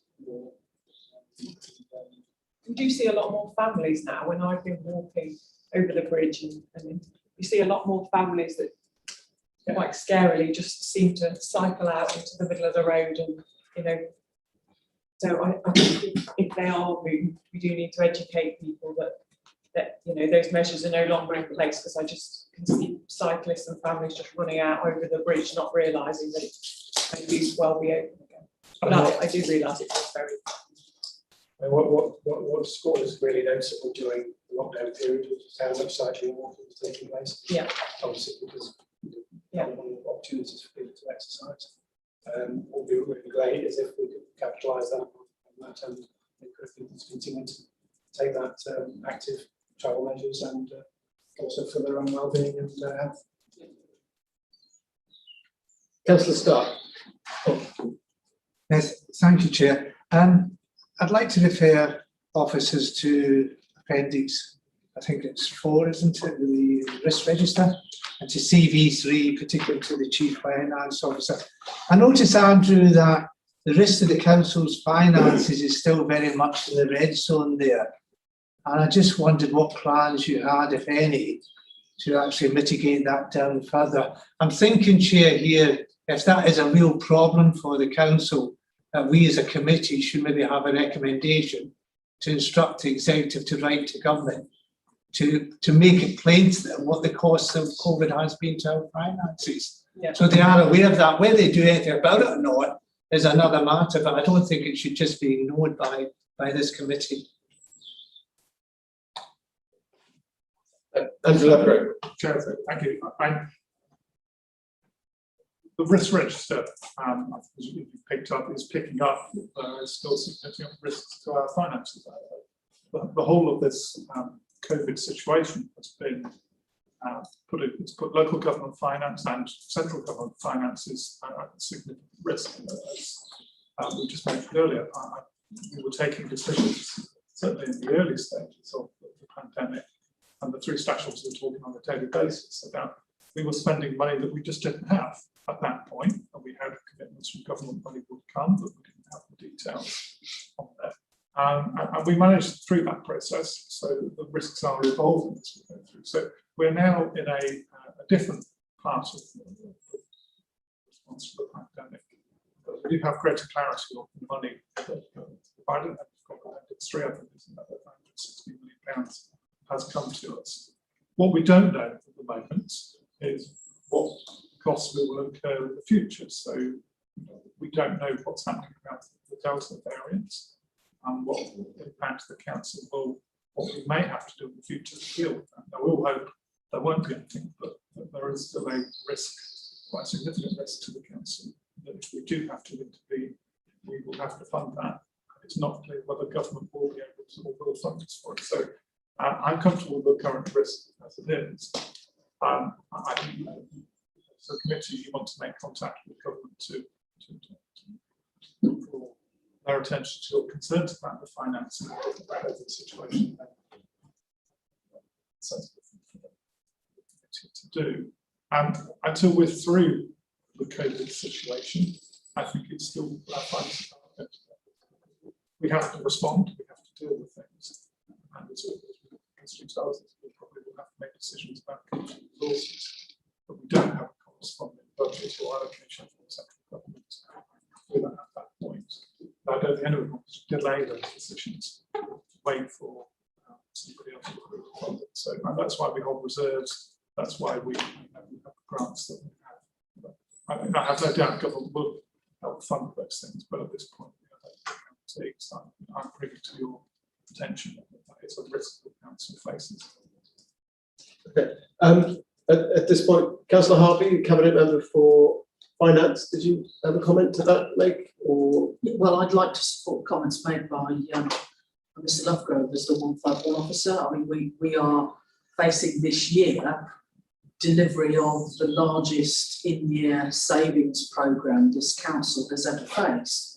And the majority of those savings are as a function of a long and only slowly diminishing rat's tail of cost associated with the pandemic and the knock-on effects of that throughout the council's service delivery. And those costs which sit in our supplier base in terms of social care and the additional costs of delivering social care with PPE equipment and extra measures and all the distancing and the reduced density with which people can be brought together in a space to be dealt with is being addressed in our supply chains, but that has knock-on effect for our costs in social care for adults, in the way that the costs are coming through for residential care for our vulnerable children, and in pretty well all other areas of service. So, and just as businesses are finding out there that, it's both different and in unexpected ways more expensive to trade and to carry on their businesses. We found that for ourselves. So I would welcome any recommendations that the committee is minded to make in support of advocating extended support to councils for the kind of expenses that we are seeing tailing out years into the future before they have any expectation of dropping off. so in that point, Councillor Harvey, it's not necessarily recovery costs, it's just the fact that it costs more now to deliver a service as a result of COVID. Yes, and well, because it's enduring, it's continuing, so, we're all wondering whether we're going to get a full sort of relaxation of lockdown on the 21st, and we still don't know, do we? Everybody's looking at what's happening with the new COVID variants that are being tracked. This may be with us, this may be the new normal. And in the same way as the monitoring officer has indicated, we didn't know how long this was going to go on when it all started. Well, we still don't know, but we're kind of having to treat it as if this is how it is, because actually that's on balance the least risky way of doing things. If we keep expecting it to get back to how it was, I have no sense that that's realistic. So if this is our new normal, we're going to have to find a way to live with it. And if it gets better than this, great. If it gets worse than this, we'll deal with it. We've got Councillor Durkin and then Councillor Stark. And then me at the end. Oh, right, okay. But on that particular point about how long this will go and a variant, everybody has either had their first jabs or just waiting to have their second jab. The vaccination programme, which we haven't talked about yet, but I think we may want to talk about that a little bit. But still not clear in my mind, or I'm sure in anybody else's mind, about if everybody's had their second jab, how does everybody fare with regard to variants that are coming down the way? And if everybody's had a jab, so then lockdown ends, but if there's a variant, you should have another lockdown because the variant isn't, the jab isn't going to affect the variant. I don't know. So, Becky, is that an issue you could help us think about? Help me think about it. A clear answer, because the point is we don't know. Yeah. You know, variants are.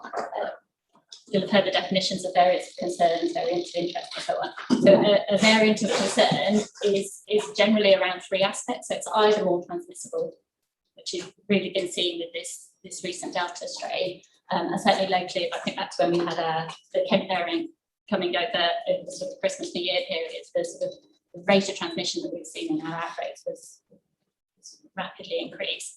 So it's that aspect about transmission, which obviously makes it harder to contain and increase spread. There's the other aspect of variant can increase morbidity, so you could have more hospitalizations, cause more illness, and ultimately more deaths. And then you can have vaccine escape. So that's been more of a concern around South African variants, where you have a variant which the vaccines that we've got for people, I think we're up to about 3/4 of people in adults in Herefordshire have had their first dose, obviously the second dose is the following. With this Delta variant, it looks like the two, you know, there is a bit of vaccine escape with the one dose, but actually the two doses, the difference between response to the Delta variant, I suppose, what was our main variant, our Kent variant before, doesn't look to be too different. So I think that the challenge is that we will keep getting these variants until you know, as the name suggests, you know, these variants have popped up all over the world. They will pop up where there are high case rates. So it is a global, you know, well, it's a pandemic, it's a global issue. And we are connected to the world, we will have what comes around. So, and it is that challenge of just not knowing.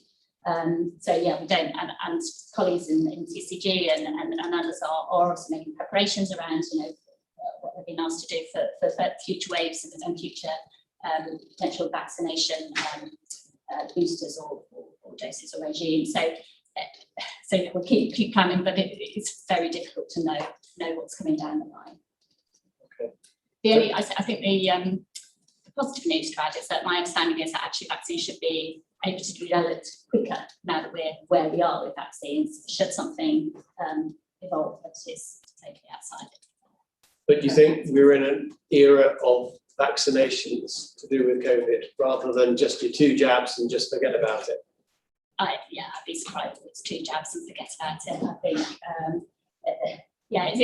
it's difficult to know which way we'll go. It might not be as regular as flu. It might not, you know, it might just be a kind of annual sort of change of vaccine, if you like. But it might be something that's a bit sort of longer term and very, you know, unlike something like MMR, which is very stable. Okay, I appreciate that, you know, it's a difficult question to answer, but I just thought we needed to touch on the point. And I'm sorry, just to add on, I think, you know, it is that point that we are living with it. We are going to be living with it further. Yeah.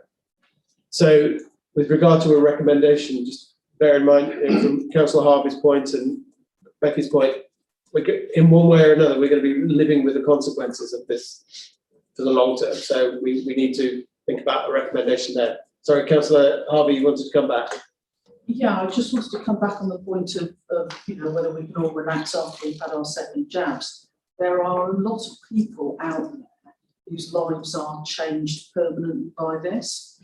People who have the kind of health conditions where they don't get an immune response to the vaccine, where they are effectively needing to manage in their own lives a permanent shielding situation. They're having to work differently, live differently, think very carefully about whether they ever travel abroad again. So, you know, I think we do have to recognise that there will be people in our society who do have to live differently from now on, because they don't get that little ready brek kind of protective glow around them as a result of getting vaccinated. they're at risk all the time. And I think we just need to be mindful of that, because they'll be in our own staff base, you know, and there will be people out there who need to have different ways of working, and employers out there in our economy will also be needing to respond to that change. And, you know, from an equalities point of view, we do have to recognise that that's a slightly different issue that we're going to need to recognise for the future for ourselves. Absolutely. Right, we've got Councillor Durkin, then Councillor Stark, and then Councillor Bowes. Thank you. That remark, thank you.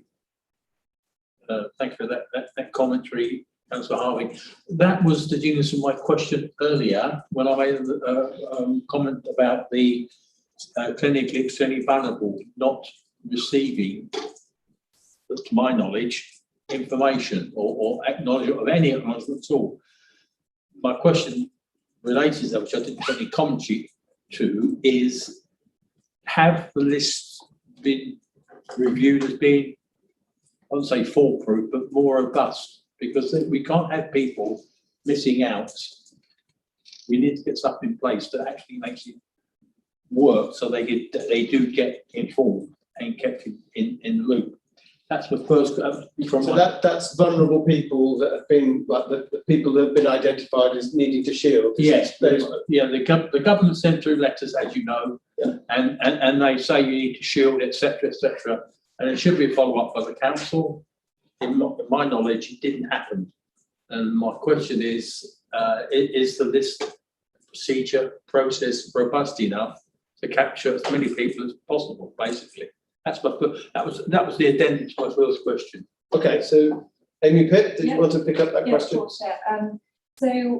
So last year when we the list of the clinically extremely vulnerable was sent down to the local authority, we then had subsequently worked with our partners, the health partners, to ensure that those people on the list are the right people.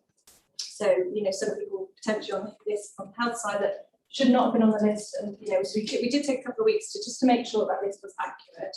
We then took a process through the contacting all of the clinically extremely vulnerable, contacting them directly off that list. We gave them a call, and also those that we couldn't contact after 3 times, we did actually send them an email if we had their email and a letter if we didn't have their email address. Those that are identified through that process who maybe needed support with food, online food shopping, etc. Obviously, we directed them how to register with that. If they needed food parcels at the time, when the council stepped up the food parcels, we provided that. And then subsequently, we had a second list that came down earlier this year from the government to say that they rerun the model in terms of different conditions and different ways that people live. But actually, they might be more prone to more conditions around COVID.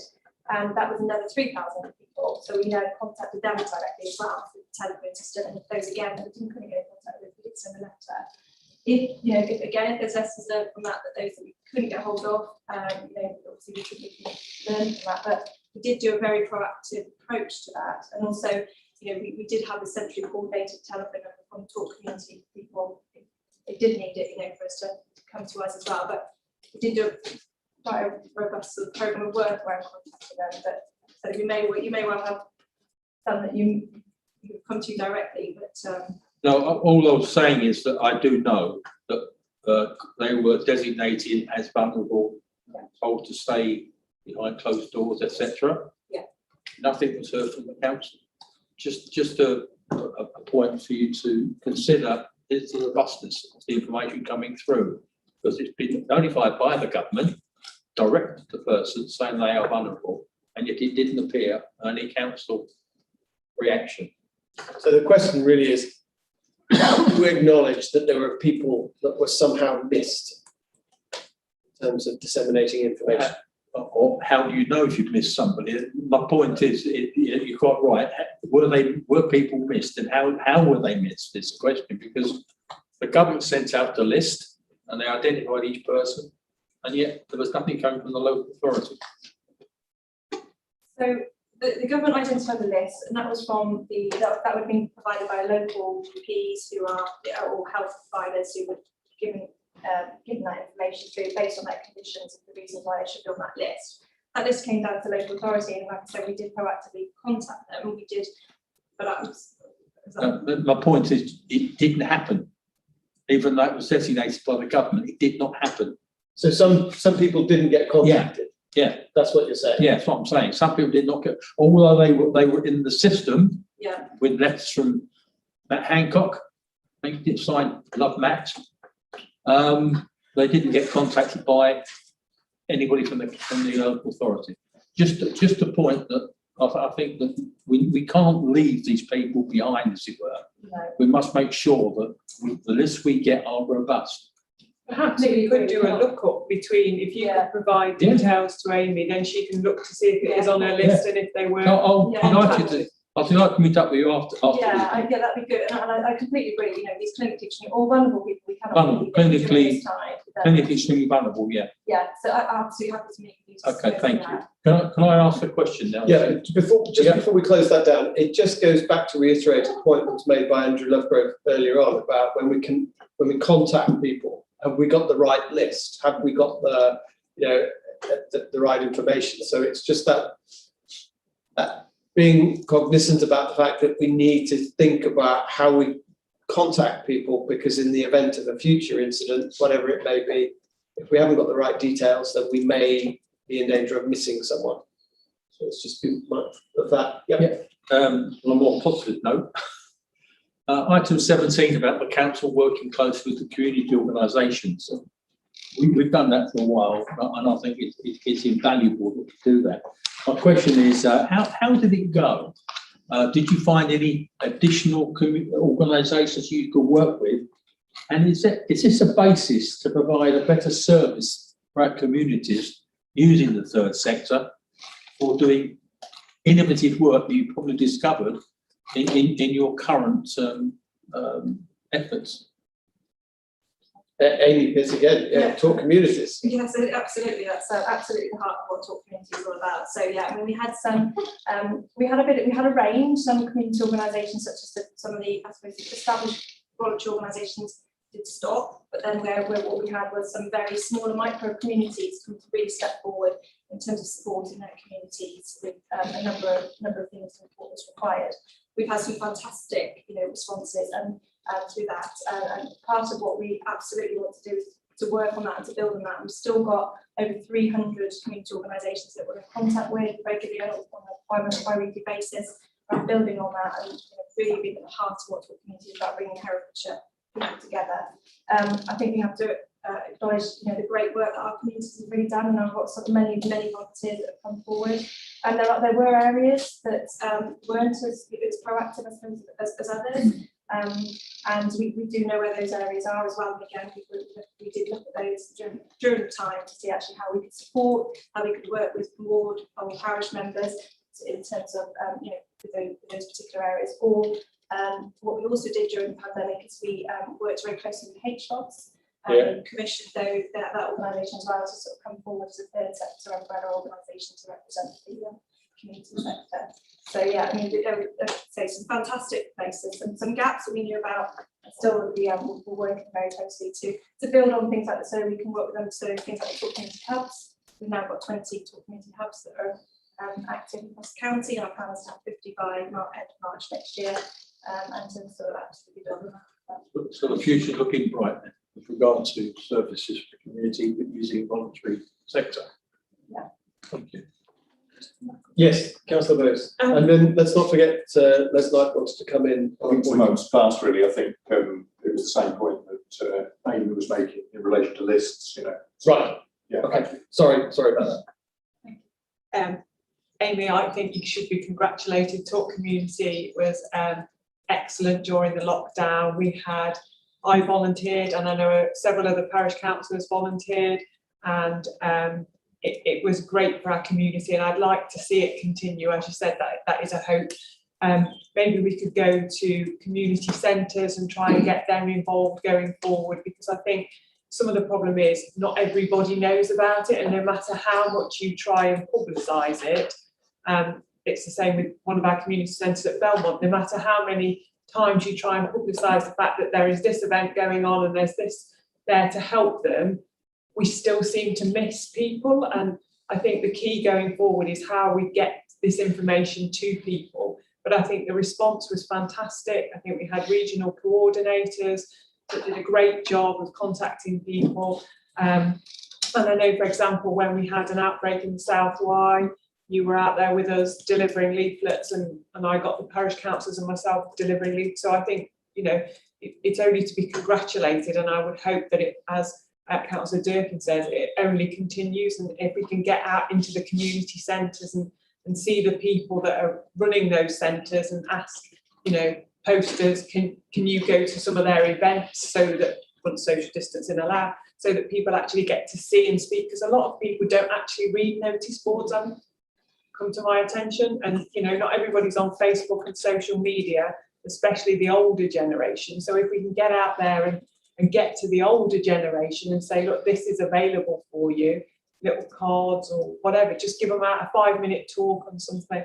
But I think it was fantastic. I think the response was really, really good. So well done to you.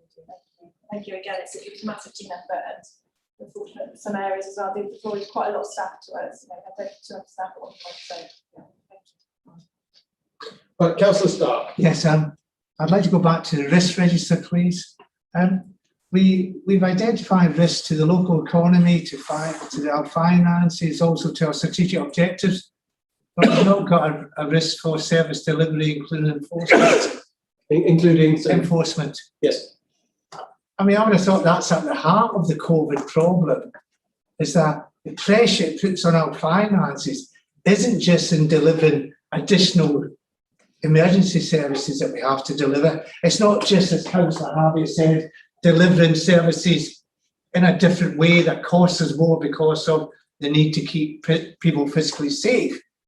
It's the impact it has on particularly our economy and police directorate, on the services that they provide, on the savings that they are having to make, on the additional charges that they are having to make.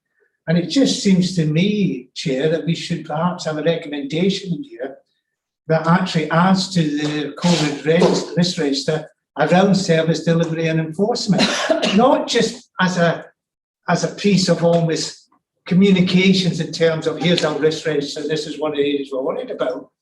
But if we are going to go back to government, we've got to spell out to government the whole extent of what this pandemic means for us as a local authority in terms of what we are being asked to deliver.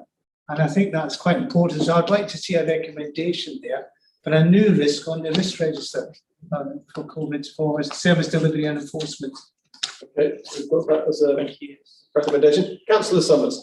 Just two statements, first of all. As far as working from home, I can't print off this computer on my home printer, so I'm not sure if our staff have an issue or not, but it's got to be an issue if we can't print. The other thing is, as far as the shielding is concerned, it's not just our council that the list is maybe not up to date, but the government list isn't up to date because I'm not on it. So, but basically what I want to look at is there's been there's more work going on between environmental health and public health, which is great. I think since we can't outrun viruses, they're always going to be with us. We need to, keep that in place, this environmental and public health issues. Now, we have issues on every parking lot in the city almost with either what somebody told me the other day was prostitution or drug taking. And there's always something or making a mess in the corners and what have you. So it is becoming an epidemic. And that's a health problem. And I think we need to increase our enforcement somewhere along the line to cover this, because it is going to, it does spread disease, it does spread viruses, and we have to look at the future. Well, but what we're learning now should help us in the future stop a lot of, like flu. We're going to go back to flu preseason. Flu is down at the moment, but it's going to increase probably next year because we won't be taking the same precautions. So I'd like to see more work done with environmental health and the public health working together as they have done. Great, thank you. Okay, Councillor Burt. Just a different question. Were we fast enough to connect and understand what was going on in care homes? What lessons should we learn from transmission rates and mortality rates for our care home residents? Paul Smith. Thank you, Chair. Of course, care homes have been the subject of an enormous amount of discussion throughout the pandemic, and rightly so, because of course, some of our most vulnerable residents are living within care homes, and of course, the number of deaths within care homes nationally and internationally has been an enormous impact of the pandemic. And of course, in Herefordshire, we've had our share of deaths in care homes. I have to say, every one is regrettable, but of course, we also have contained deaths within care homes to a great extent within Herefordshire in comparison to some of our neighbouring authorities. Certainly, the numbers of people infected with COVID in Herefordshire, of course, has been moderate in compared to some parts of the UK because of the nature of our rurality, and also, in my view, because of the response of Herefordshire Council to the pandemic. I'm sure that has massively improved and reduced infection rates across the county. So in terms of care homes, just to give an example of what as a council we did, and again, going back to an earlier point, well in excess of the guidance that was issued by national government, because of course, in the very early days, and this has been much discussed, the government guidance was that people should be admitted back into care homes without being tested in the very early days. And of course, a very small number of instances of that occurred in the first week or so of the pandemic. Although I have to say, I'm not aware of any positive individual being identified that was admitted to a care home in Herefordshire at the very early points. And of course, we did immediately mobilise resources as a council to support care homes. And again, I recall specific points in the pandemic, and one in particular where in a very large care home in Herefordshire, we had an outbreak, and within approximately 12 to 15 hours, the council, the NHS, the CCG and the trust, shoulder to shoulder, covered themselves in PPE, which of course we'd already procured, and a number of professionals entered the care home with the support of the care home operator, and offered practical, shoulder to shoulder, pragmatic advice and support to that care home, and did minimise the impact of that outbreak in that very large care home.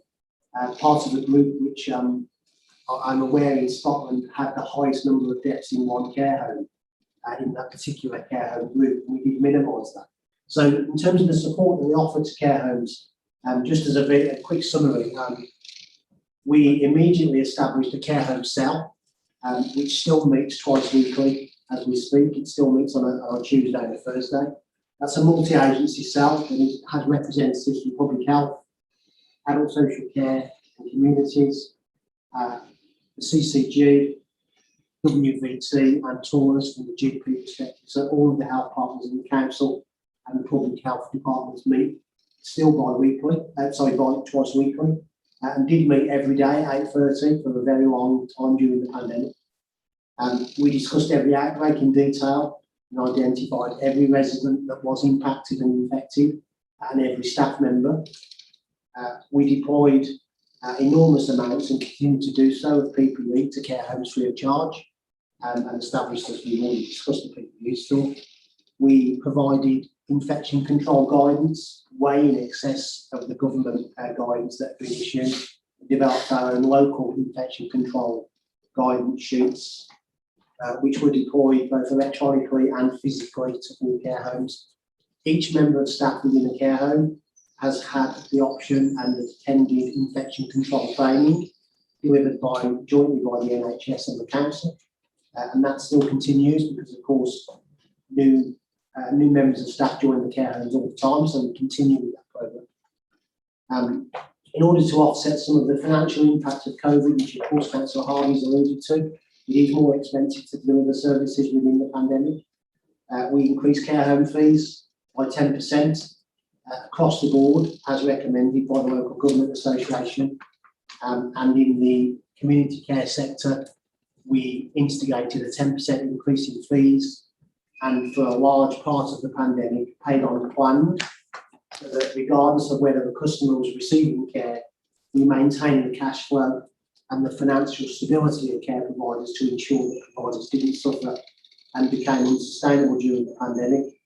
And of course, I'll defer to my colleague, Mr. Griffiths, in just a second, because of course, along with all councils in England, we received large grants from central government, which of course we deployed into the care home sector and into the community care sector.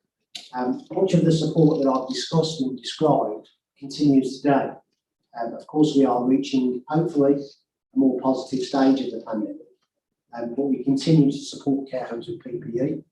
We continue to have fortnightly provider forums with all providers, which are attended by approximately 80 to 85% of providers, and have continued to do so. Herefordshire Council, being a modest sized council, but being an incredibly proactive council, the response to care homes from Herefordshire was recognised regionally, and as well as chairing the West Midlands commissioning network that I personally chair for the West Midlands, we were also asked to establish a regional West Midlands care home support network, which Herefordshire also chairs, because of recognition that we were seen as groundbreaking in our approach to the care home sector. Of course, we'd like to have done more. We'd have preferred to have more funding from central government to support care homes, and also to ensure that we could go even further with our efforts. But whilst we had, and I have to say, I don't recall the exact number, but I believe it was around 62 deaths in care homes. Maybe might be able to give you an exact number, but I believe it was around that number. And every one of those is regrettable. I believe that without the enormous efforts that this council and the NHS and the health and social care system of Herefordshire deployed, that could have been multiple.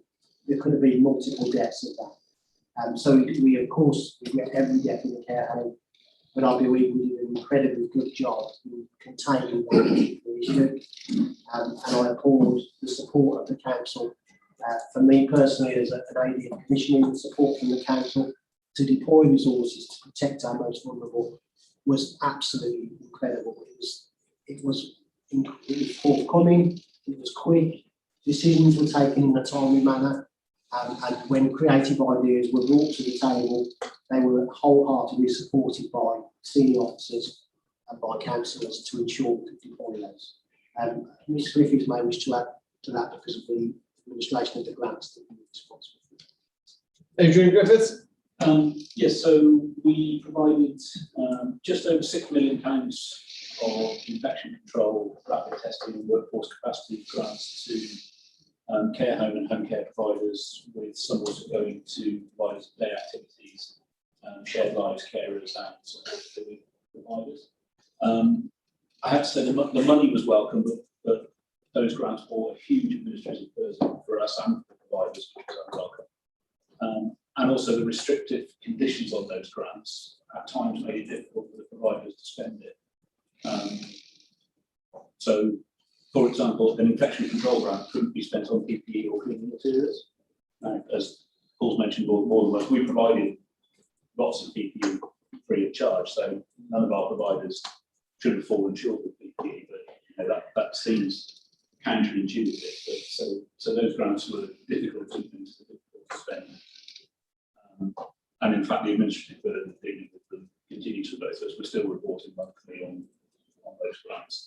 So the money was welcome, but the processes that came were Paul referred to increase the fees by 10%, so that was for home care and care home providers. That's an additional 1.6 million, which the council passed to providers on that basis, and that was from the more general emergency funding provided by government. That money wasn't ring-fenced and had those restrictive conditions, so we were able to pass it out quickly. To get government grants, but a ring fence to prevent care homes purchasing really important items that do their daily function seems to me to be really counterintuitive and, well, just doesn't make any sense, if I put it bluntly like that. So, and also interesting point that you say about administrative burden. Given the crisis management and the crisis that a council's in, the last thing it needs is an extra administrative burden. So perhaps one of the recommendations would be feedback to government to say that if you're going to give help, give it in the most expedient way possible. Because if there's any extra effort required to try and be of help, when a council is trying its best to do many different tasks quickly in responding to a crisis, the last thing you want to be doing is being burdened by administrative loopholes. So I think perhaps that's... Yeah, and less restrictive. Obviously, to me, cleaning is part of infection control. One would have thought. Yes, I think one can contrast the Ministry of Housing, Communities and Local Government and Department of Health and Social Care, so MHCLG. Most of the grants we had from them came with very limited conditions. We really had to confirm that we spent them on the things that were intended for. Many of the grants that came from the HSC had pages of grant conditions for us as an authority and for the providers that received them. I'm still reporting on infection control grant from last year. This month I have to finalise with all of our providers the money that they weren't able to spend so that we can claw it back to them and send back to the Department of Health. Which is extra administrative. Yeah, I probably over the last year, dealing with the COVID grants was a full-time job in itself, and dealing with the infection control grant was another full-time job on top of that. It was, and for every one of our hundreds of providers, they all had to report to me monthly. Then I had to collate and send it back to the Department of Health and then deal with their questions. You know, with, like, as I said, dealing with £6 million worth of grants, I had a question back from DH as to why an interim return a number had changed by £2,000. I'm like, doesn't matter. So yeah, so at times I think we were frustrated that a lot of the grant funding was coming out very instantly. Some of it with very restricted conditions, some of it with very confused conditions as to what it could be spent on, and we're still working through that with some of the grants. So if we put forward a recommendation that said that the executive needs to collate all of the difficulties that were experienced administratively with regard to dealing with grants, be it for health providers or businesses. I think that would be interesting, important feedback to the government, especially when there seems to be an inconsistency between different government departments. So I think that would be an interesting, thing. Councillor Starr? Can I turn to the environmental impact of COVID? The report doesn't say very much, but there's a massive environmental impact. You just need to look at our high streets for the number of discarded masks, the explosion in single-use plastic equipment, and we don't seem to have any idea how we're going to deal with that. And I'm very concerned about that, because not only is it going to have costs to the council trying to clear that up, but it's going to have a major impact on our environmental objectives. And we haven't really had a debate on that. The only thing I can think about for this committee today is that we have a recommendation that the TNF on litter focuses on the impact of COVID. That's the only thing I can think about at this moment. But I would just like to alert us as a council that we do have to give some serious thought to this. And it's not just us, it's right across the country. Because this is going to have a major cost and major implications for us as we go forward. I mean, the amount of masks I see just discarded all over the place is quite amazing. There's more masks on the roads these days than cigarette butts. Cigarette butts used to be the worst, but I would think masks have taken over. Well, that sounds positive in another regard. But point taken, absolutely. Councillor Summers. That's why I raised the environmental health teams and the public health. It states in 101, the environmental health teams observed an increase in domestic complaints arising from neighbourhood nuisance, particularly bonfire during the first lockdown. But it's, you know, it's how antisocial behaviour just increased like crazy. And or if it didn't increase, it was pointed out more because people noticed it more often, perhaps, I don't know. But we really need to be looking at this because what is going on out there is a bit scary. It's not healthy.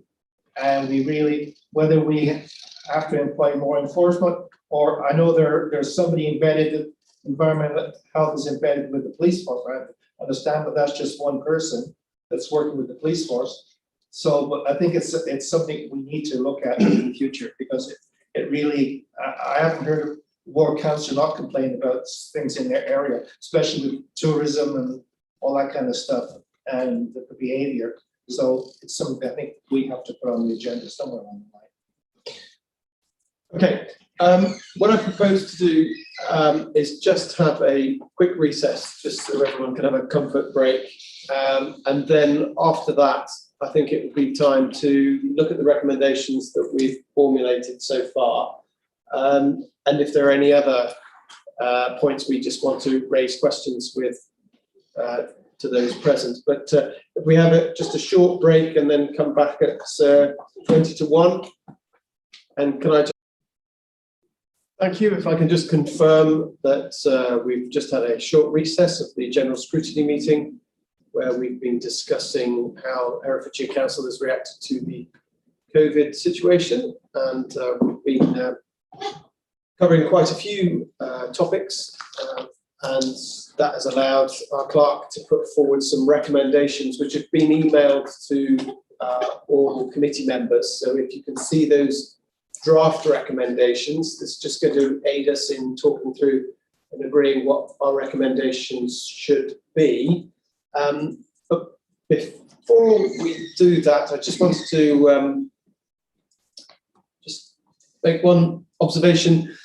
Because we haven't got microphones, for the benefit of those on the committee, when people contribute, can they just turn the volume up just slightly? Just talk a bit louder. I'm good at that, but yes, if we can just talk a bit louder for the benefit of the people in the room and the recording.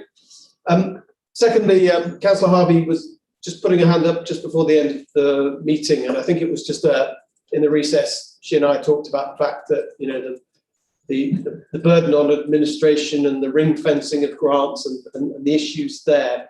And it would be interesting if in the feedback that the council gives to government is that local government, as we have seen with the grants, is very good at providing grants and providing money to those people who need it. And even though there has been the extra administrative burden, it's something that local government can do and does very well. And so therefore the plea perhaps should be that national government has more faith in local government being able to deliver things on the ground level. So perhaps we should bear that in mind when we put forward our recommendations and feedback to national government and the inquiry that's going on over COVID in general.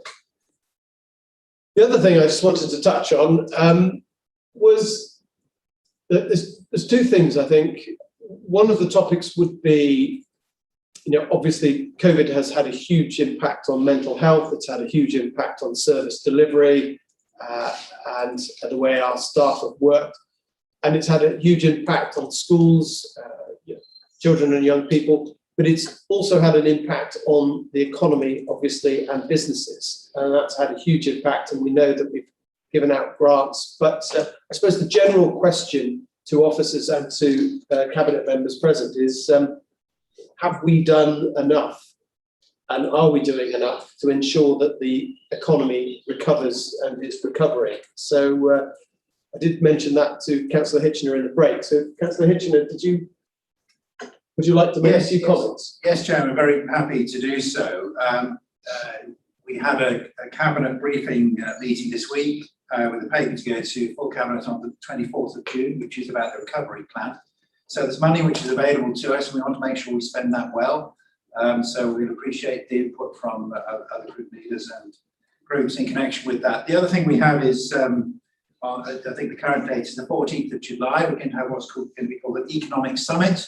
And the idea is to get businesses together Across, I think, the whole spectrum, so agriculture, tourism, manufacturing, to talk about is how we're going to work together on the recovery for Herefordshire.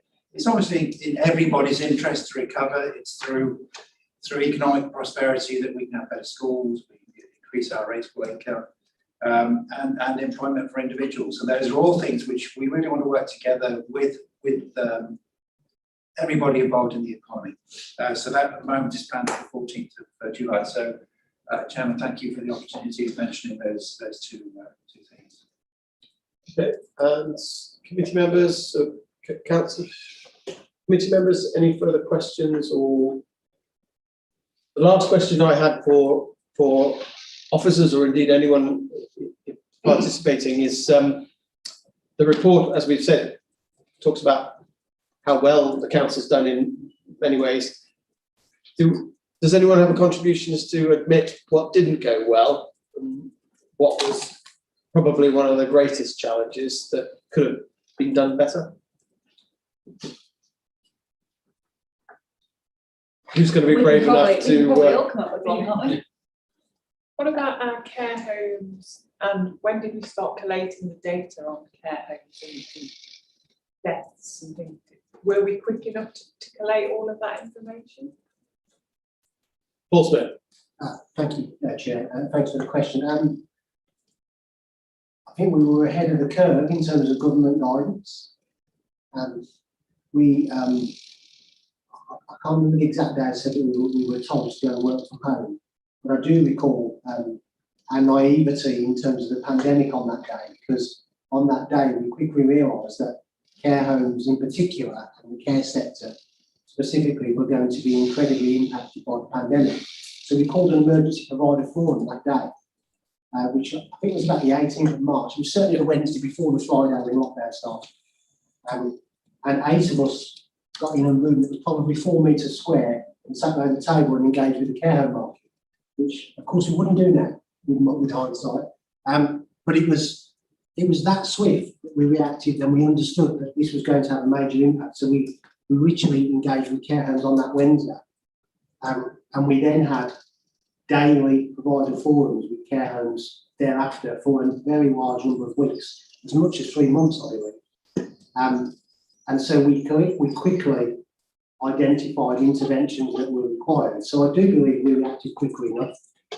However, I would say that the conditions and resources available to us at that very early stage were not as required. And we had to make some very quick decisions as a council, which of course was supported by the senior management of the council very quickly and in a pragmatic way, to ensure that we intervened as quickly and as decisively as possible.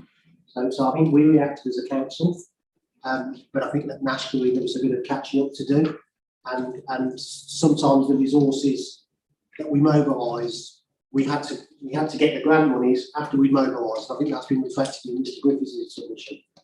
So I think we did, but of course, with hindsight, we would have done that in February in anticipation of the pandemic.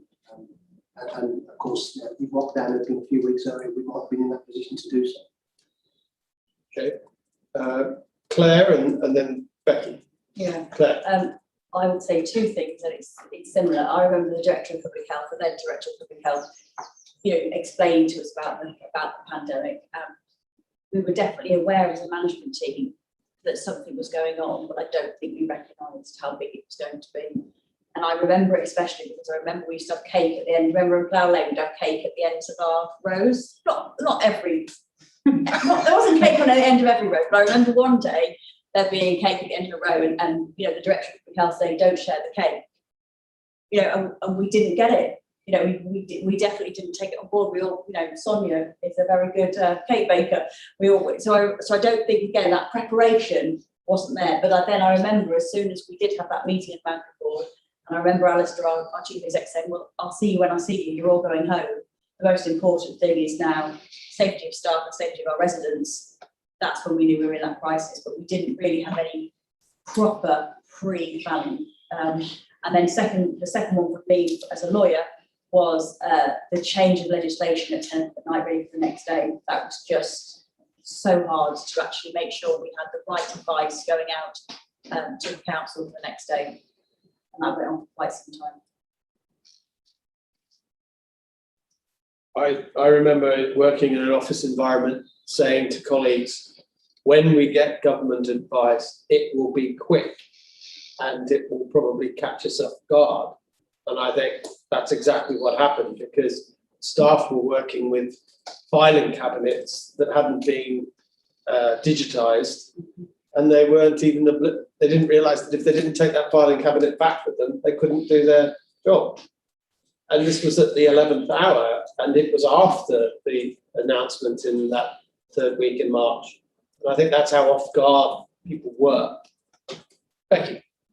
Thank you. I think I just wanted to add about the changes that have happened over the course of the year, and sort of it does take me back to reflect. I shudder to think of us sat in that room of how close we were. But it is a sort of reflection on actually the information that was available at the time. Now we know that we will be safe, so we've got the doors open. So that's the science moving on as well, and our knowledge, isn't it? So we were in a very different place where we were, and I think our systems and our information have evolved. There have been additional challenges of things, so things like the health protection response, so it's having that kind of that real overview, that cases, that outbreak management within the council for COVID, which links to all the care home work, we're following up on single cases, and that's a real partnership work with the environmental health colleagues and other care colleagues supporting that. But that work has moved, if you like, from the system. That was always PHE work to do, outbreak response and outbreak management. And during the course of the pandemic, then, the sheer quantity of it and the sheer, the need to move that around the system so that there was capacity somewhere to do the vital work. And I think sort of reflecting on how some things have moved down to local and worked really well. Other things on a national scale have been set up, like test and trace, sort of almost alongside rather than sort of embedded within an established system of doing things. And some of that has now come down locally. So we're doing local contact tracing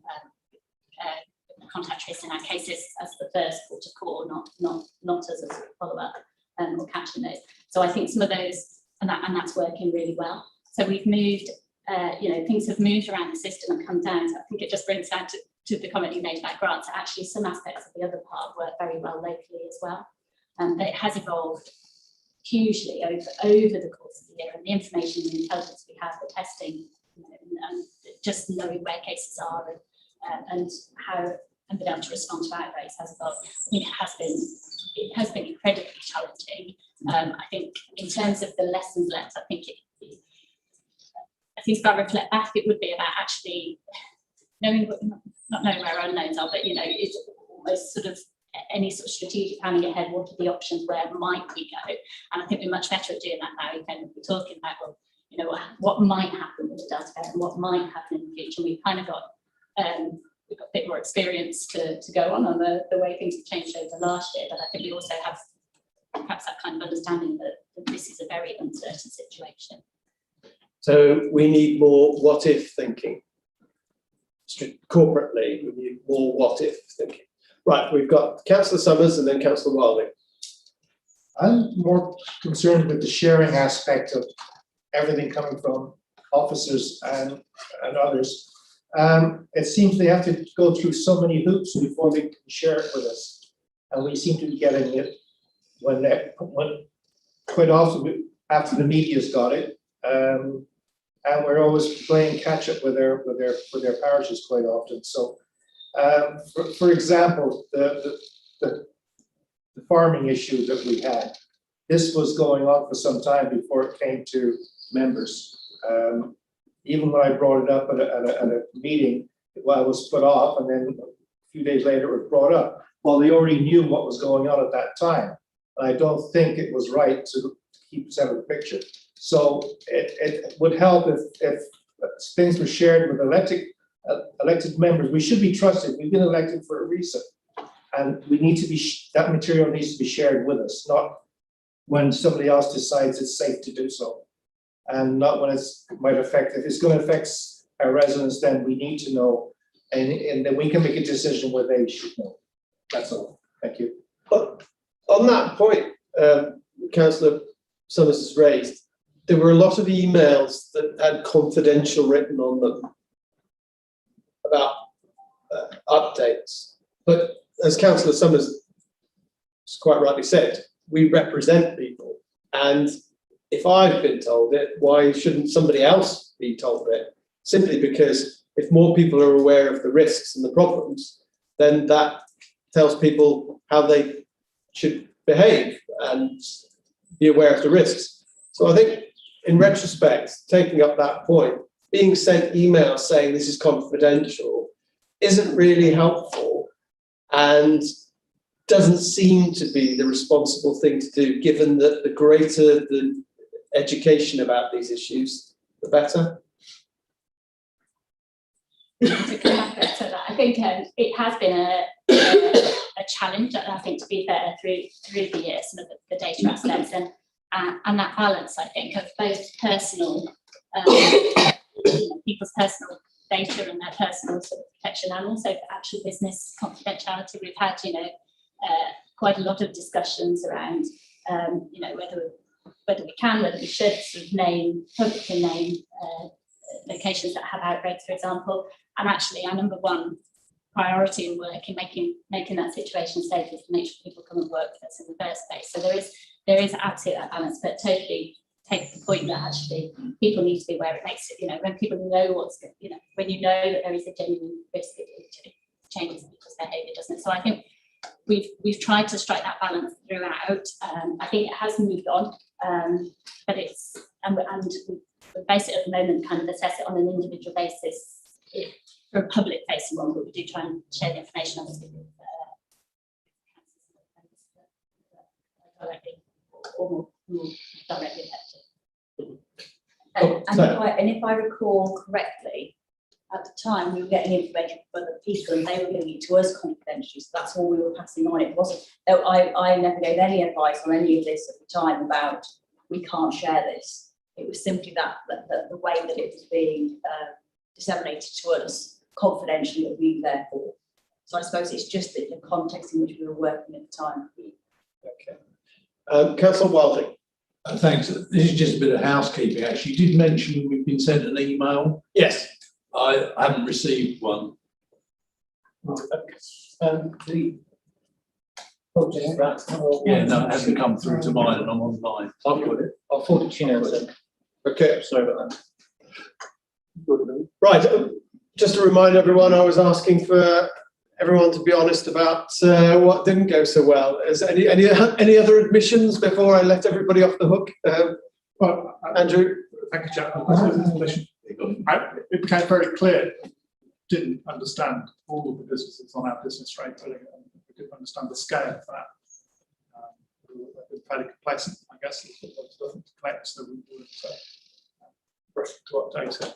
I think as Councillor Running, the team were working flat out to resolve that. We had that communal shared inbox, and there were many days when they started in the morning, and some people started at 5 o'clock in the morning with a large number of unanswered emails. That spend the whole day clearing emails and get to the end of the day, and there were more emails unanswered than they started off with. That's the sheer volume. But I was very clear that take your time, get it right, do it right first time, and then that seems then have to come back to correct. And we made sure that everyone that's cleared that day got paid that day. So we cleared things as fast as we could. But I do sense that there was a frustration from business community and from members wanting to know where we were in that process. So the learning point for me is keeping that database up to date as much as we can. And it was interesting that we identified a number of businesses that weren't on our radar. I weren't within the scope of business. Yeah. So we've now captured those and we've spoken. They have had a visit from the district value. Unforeseen consequences of receiving help. Paul Smith. Thank you, Chair. I apologise because I am colloquially known as PPE Smith now in the council. I have another PPE store to add, which is within the store we have a quarantine area, which is caged off, and it's the stock that's been received that isn't up to scratch and isn't up to standard. And there is probably 2 square metres of stock within that quarantine area. every piece of stock that's in it has been received from central government. Not one element of it has been procured by the council. So we have had unplanned deliveries from central government stores, which on many instances we weren't expecting, we weren't in a position to offload, and we weren't in a position to receive. And on multiple occasions, then we've subsequently had a note to say that PPE is not standard and to quarantine. So that's disappointing for me, and it's again another endorsement of our strategy in relation to that. Okay. That's very interesting. Councillor Harvey, you wanted to go ahead. Yes, well, maybe officers can confirm, but my understanding was that when efforts were first made centrally to provide food in bulk for distribution to people who were shielding, all sorts of random items from national carriers were coming in catering-sized quantities to be dropped off, which didn't necessarily equate with a useful or sensible mix of a food basket to provide people who were shielding, and did require handling, I think at the leisure centre, by staff who didn't know what they were going to get off the back of the lorry, what they were going to have to deal with, whether it needed refrigerating, whether it needed breaking up into smaller quantities. And again, I think it would have been better for us to have been able to have made those procurements locally from local suppliers to be able to deliver locally by whatever the best means were, than to have Great Brothers lorries turning up with catering-sized tins of baked beans or whatever, which was really unhelpful. So that kind of goes back to, letting the local do the local, but doing something in order for something to be done isn't always helpful. Yes, and so the point is, it's how locally you react to that, which makes all the difference. There's one topic I just wanted to cover before we go to the recommendations, is that obviously we're being encouraged to test ourselves every morning, every time we attend public meetings. But are staff testing themselves every time they come into contact? Do we know that all staff have been vaccinated? Do we know that councillors have all been vaccinated? Have we done a stock check of who's been vaccinated, who's vulnerable, and who is testing? Are we providing testing kits for employees? I've had a testing kit as a councillor and used it this morning, but are we corporately taking a tally of vaccination and testing? We're not doing a tally, because all we can do is recommend. People have their choice, don't they, as to whether they want to be vaccinated or if they wish to be tested. So the message is that it is a good idea to do these things, and we should, as leaders, we could be setting that example. We do also have a list of staff that are clinically vulnerable and are shielding, have those issues. But obviously part of that whole flexible futures will be about ensuring that we have safe practices in the workplace. That will be strengthened through that.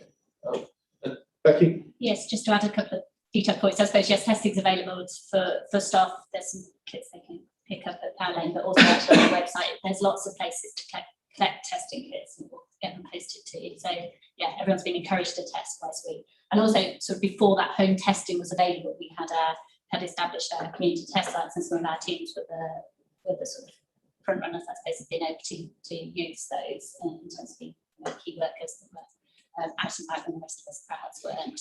So we've definitely tried to promote that twice weekly testing for everybody without being in the office. But yeah, I'm reiterating on this as vaccinations really, really important. don't mandate. Okay. Right, so committee, can I just check with Councillor Wilding, did you receive that email? Yes, I have, thank you. Right, okay, so we've got some recommendations that Ben has drafted for us. Ben, are you happy to talk us through these recommendations? Yes, indeed, yep. So the overall recommendation then is that the committee puts forward the following recommendations to the executive in respect to the discharge of council functions and its dealing with the COVID response. A, that the strengths, weaknesses, opportunities and threats SWOT analysis be undertaken for each directorate in order to understand fully what happened, what problems were encountered, the implications of redeployment and the learning accrued during the pandemic. So nice catch-all. Yeah. You happy with that, Councillor Stark? Yes, I've got some issues later on, but that one's all right. Yeah, good. But you were the one who mentioned the Yeah, I know. analysis, so that's captured that one. Okay.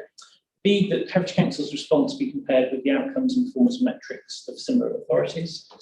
On that one, I don't think we've captured all the metrics yet, Ben. I think that was the problem that we were discussing at the pre-meet. I know that you mentioned, Becky, that there is information out there, but I don't know where we've got a complete picture of it. So before we can even go and do that, Ben, I think we have to have at least an initial stage where we ask the officers to collate the metrics that we require in order to be able to understand what happened with COVID. Do you think that's a fair request? Yeah, I absolutely have to scope it in the first instance, yes.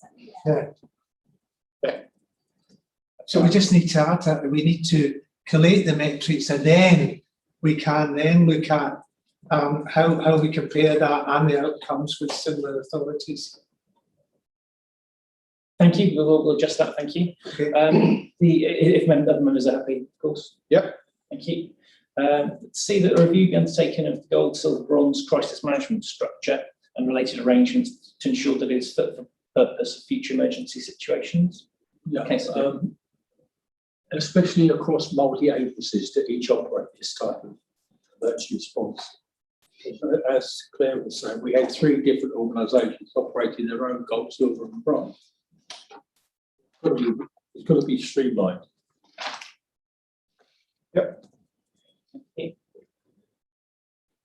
D, that surveys be undertaken to engage the public, voluntary and community groups, health and care partners, businesses and other stakeholders in order to understand their experience of the pandemic and to inform the future shape of public services. It's not just to understand their experience, but I would like them to be a partner in actually informing us as to how they think the service to them should be delivered in the future as well. So there's a slight, I think, change needed there, Ben. It's to give them the chance to input into that. Well, how about to help shape the future? And to ask, well, yes, to understand the experiences of the pandemic and to allow them to inform us in terms of developing the future shape of public services. How about something like to encourage them to contribute to shaping? Well, whatever, I don't mind, but I do want a more active set of words there so that it is a bottom-up approach as well. Yeah, okay, but the sentiment is noted. Thank you. E, that mental health resources and support for council staff and care workers be made as visible as possible, including through the distribution of information cards. Yeah. Councillor Summers, you happy with that? Yeah. Your information cards. Thank you. The next one I'll change slightly to what I've issued, just to say that the letters be sent to government to highlight, removing both the concerns about, but to highlight the lack of dialogue with local authorities at critical points, especially in respect to the application of the tier system, the need to address substantial and enduring pressures of the ongoing pandemic on costs of service delivery and the consequential impacts on local government finances. Removing and, supported by the collation of feedback from the health and care sector, the concerns about administrative burdens and restrictive conditions of some grants, especially infection control grants. And what I'm suggesting we add as well, picking up against the Harbour's point, is that, and to demonstrate the responsiveness and efficiency of the Herefordshire system in dealing with the challenges at a local level. Yep, I think that would be Very good. Happy with that addition? Okay, and then the next one will be that consideration be given to the evidence base in Herefordshire for input into the national public inquiry. It's more than just the evidence base. It's the whole experience, isn't it, Ben? It wasn't just the evidence base. What we want to get across is to make sure that the lessons that we are learning here are fed into the public inquiry, not just the evidence base. So it's a bit wider than that bit. The experience and evidence base. Yeah. Which is going to be facilitated by recommendations such as engaging with members of the club, and also the collation of further metrics and everything. Yeah, else. absolutely. Yeah. So to feed that into the national inquiry. Thank you. H, the consideration be given to the ways in which the council can improve the robustness of its records for all points of contact, including with businesses and with clinically extremely vulnerable groups. Yep, excellent. Either the emergency decisions be examined to ensure that the scheme of delegation is working effectively and efficiently. Yep. Okay, that as part of the Flexible Futures project, the consideration be given to how the organisation can ensure that it is aware of emerging innovations and technologies that can support new ways of working and assist with service improvements. Yeah, could I? Yes, Councillor Wilder. I just wonder if we could have something a little bit more mentioning environmental impacts and building back better within that section, because you're talking about better ways of working. I think there's other areas like the physical distancing you were talking about in towns and how we could maybe incorporate some of that into that one. I've pictured that as kind of a sort of an internal kind of facing thing, really, in terms of the way we look at our own technologies and what have you. But if I add environmental performance in there and opportunities to build that better. Yep. Thank you. That the information available to small businesses be examined. Yep, that's. I think that was more from Councillor Weldon about the grant eligibility, particularly. I don't think it captures that bit, because I think that's what Councillor Weldon was saying. Yeah. Was causing a lot of confusion. That they didn't understand whether they were eligible for the grants or not. I think that's quite an important point to pick up. Thank you. So that essentially the grant eligibility information available to be reviewed and updated. It's that accordingly. Yep. Okay, thank you. Then that a roadmap be developed for potential withdrawal or retention of emergency travel measures that were introduced in Hereford and market towns for the purposes of social distancing. Yep. And the implications of the pandemic for service delivery, including for enforcement, be added to the risk register. I just wonder whether it wanted to have an extra one at this point, that the communications to elected members about emerging public health issues be looked at to ensure that it's both timely and can be shared as widely as possible. Yes, yeah, please. Yeah. Thank you. And finally, sorry, the scoping statement, not the stooping statement, which is something entirely different. The scoping statement for the task and finish group on litter include consideration of matters relating to personal protective equipment disposal. That's more for the committee rather than. It is scooping, because you're scooping down to pick up the litter. Yeah, it is. It's a Freudian slip, I think so, yes. Yeah. Councillor Summers. On that particular point on the litter, I think we have to look at it as a more broader picture than just litter. It's getting to be a bit worse than that. I think it's fecal and all kinds of stuff right now, so I'm not sure how. If I may, Chair, we're due to bring back, we'll have the work programme shortly, but we're due to bring back the scoping statement, which officers are pulling together, and it does include a broader range than might be first obvious. Yeah.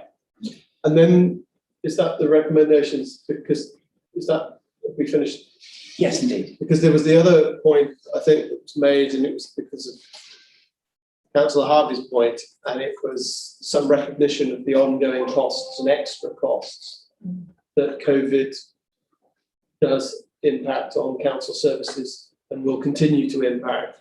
So there's some in the review or the feedback to government is that acknowledgements that we're in a era where there's greater costs on the services that we used to do. So how do we encapsulate a recommendation that puts forward something back to government to say, could that be included in F? F, where are we?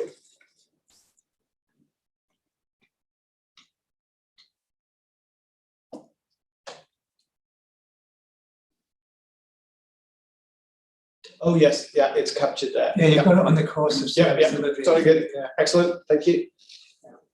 Making sure you're all paying attention.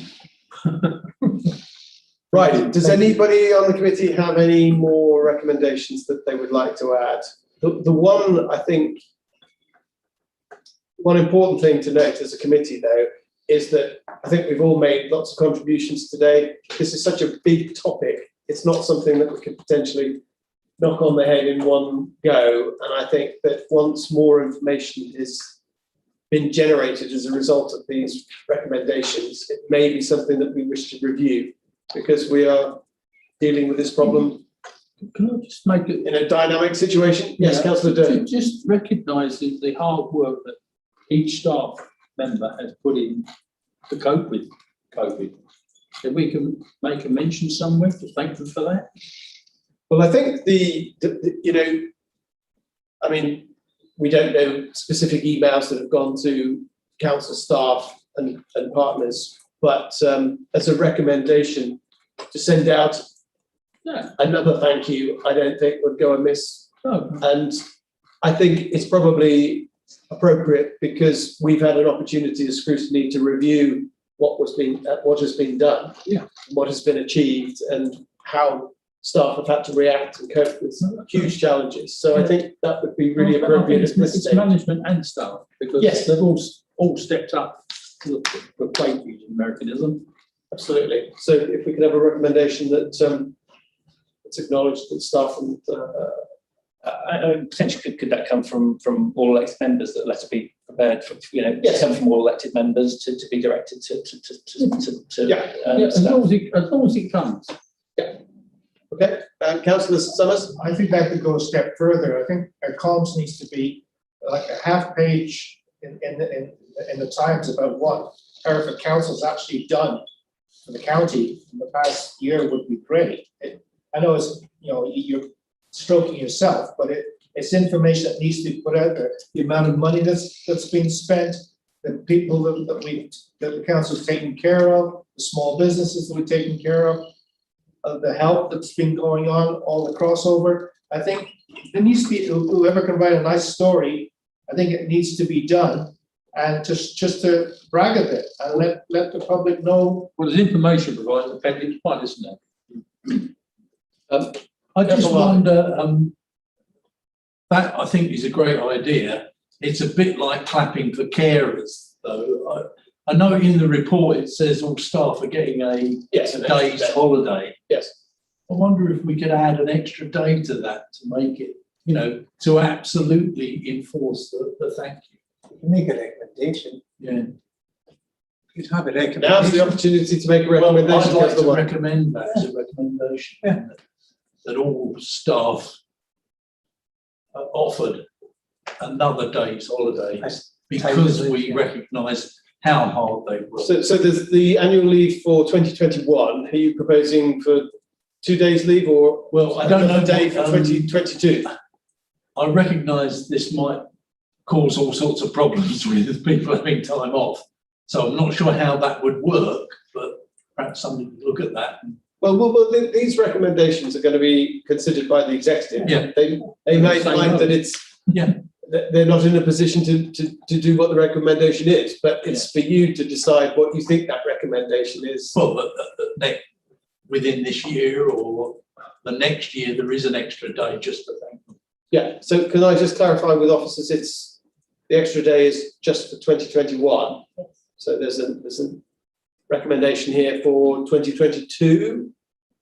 I suppose so, yeah, because it might be difficult to do it twice in a year, but yeah. Okay, so I can see officers' minds thinking about that extra holiday and where they're going to go. I think Mr. Lovegrove might have something to think about. Well, it'll be something. It'll be something for the executive to consider, and officers to consider. A celebration of some sort. Yeah. So anyway, that extra recommendation about recognition and extra holiday. Yeah. But then on the back of that, there's the recommendation about thanking staff formally, members thanking staff formally. And that's something we're proposing to acknowledge what has been achieved. Right, okay, any more recommendations? If not, well, I don't think there's any dissension amongst any committee members about those recommendations. So do you need those recommendations read out again, or are you happy that we've got them? So I will propose from the chair that we accept those recommendations and bring them forward. All in favour? Yeah, okay. It's been agreed. They will form part of the record so that we can ensure that the executive considers them accordingly. So thank you to officers for contributing and to cabinet members, Leader of Council and Councillor Harvey for your contributions. And we now go on to the next item on the agenda, which is the work programme. So we need to consider on the work programme, first of all, the committee requests that the scoping statement for the task and finish group on litter be brought back to this committee meeting. That this will now be received on the 12th of July. And Councillor Summers has highlighted some of the issues, and also Councillor Stark, about how COVID has impacted on the environment and litter. So it'd be important for them to us to discuss that matter more fully at that meeting on the 12th of July. So we're all in favour of that scoping document being taken to committee. Councillor Bowes, did you want to? No, I was going to say yes. You're happy, good.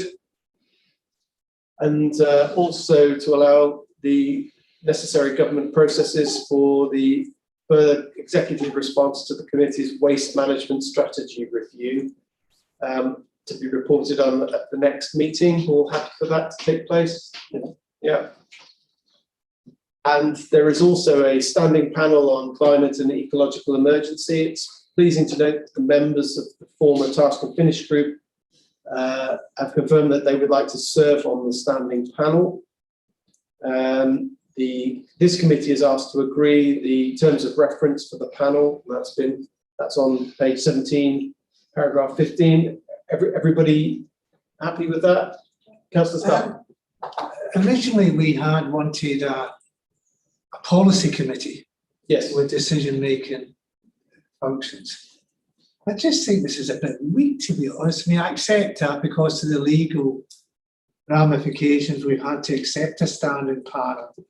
But as I recall, and Councillor Weldon can support me here, the TNF group was very concerned that we as councillors did have an input into decision making by the executive on what is one of the most important challenges facing us. In fact, today we seem to be facing so many national challenges. And I just felt that if it was possible, I'd like the standing panel to have some sort of input into actually the decisions that are going on here, and maybe even to be able to actually put forward some proposals themselves. I note that. I think whilst we had governance issues, that's why the panel wasn't able to make decisions. But I think it's up to that panel to be as robust as it can be to ensure that its recommendations are being listened to by the executive. It just seems that it's very reactive at the moment, the terms of reference, that's all I'm saying. Well, if you'd like to make... Well, I echo what Louis is saying. I just feel that calling it the standing panel, etc., does make it weaker. I think it needs to be a full committee, just like this committee is, and have the same powers or the same scope that this committee has. I note that, but I think, Claire, would you like to clarify? So at the moment, there was the request from the task and finish group for a committee, and the rethinking governance are looking at, the scope of the committee. And I don't want to say what their recommendations are at the moment because that wouldn't be right for me to do that, but it's certainly a work in progress. So I think this is your halfway house at the moment, I would suggest. Happy to come to your first one to explain how it will work. I'm not happy to do that. But in the current structure that you've got under our constitution, this is all you can do, okay? Mm-hmm. But going forward with the new constitution, which we're hoping in September, there might be something different. Okay. Okay, so a start. Okay, but I just feel it's another thing that Your comments slows everything down. Your comments are noted. I think what we've got to realise, therefore, and at least accept, is we're in a process of evolution rather than revolution. So, So it's a holding panel rather than yes, standing yes, panel. yeah, and it would be up to that panel to evolve into a state that it feels more happy that it's achieving things that it wants to. So, but for now, we're happy to accept that, and then. Well, we're not happy, but we'll accept. Yeah. Happy to accept that you're just going to accept it for now. Okay, and then the chairperson of that is going to be decided by the group. I don't think it's for this committee to impose on them who that chairperson should be. Happy with that? And then the principal agenda item for the next meeting, at the last meeting, it was requested that an item on NMIT and the Police and Crime Commissioner be brought forward. So can we suggest that, subject to there being sufficient time to prepare the reports, the item on NMIT be brought to the next meeting on Monday, the 12th of July. But for clarity, suggest that it should include updates on all the council's activity with NMIT, including the situation with funding and with estate matters such as student accommodation in the station approach developments. Everyone happy with that? Yeah. Yeah. And also I'll welcome members' views on this proposal and any other topics with regard to the work programme.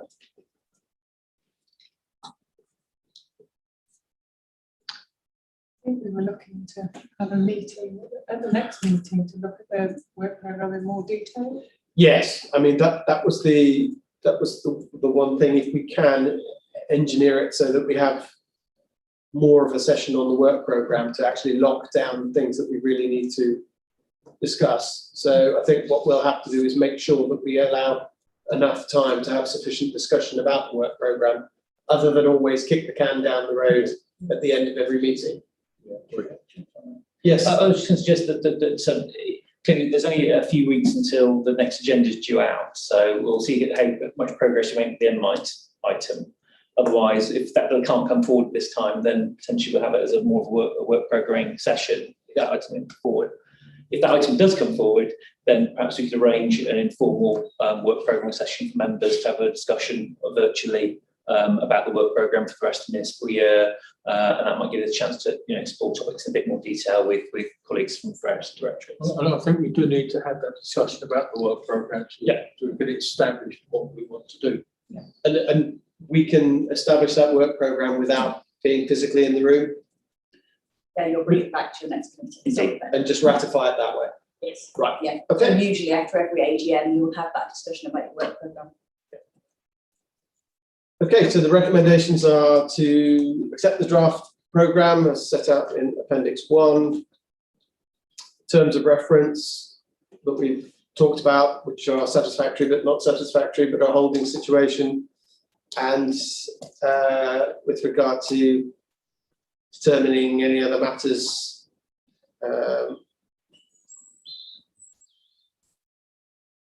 no, that's not necessary. No, C is not necessary. Right, so can I have a proposer and seconder for those situations with regard to the work programme proposed and seconded? All in favour? Thank you very much. Right, and just to confirm that the next meeting is Monday, the 12th of July, 10:15. And do we have a venue for that? We agreed a venue? Not at the moment. The way things standing, it could be here, but I'll update members as best we can on that. To be announced. Okay then, if I can just say thank you everyone for your contributions. Covered a lot of ground, and it was an extremely important topic, which is ongoing and dynamic, but it sounds like the council's well placed to carry on its good work. But lessons have been learned and will be learned, and thank you for your contributions. So if I can just ask for the live feed to be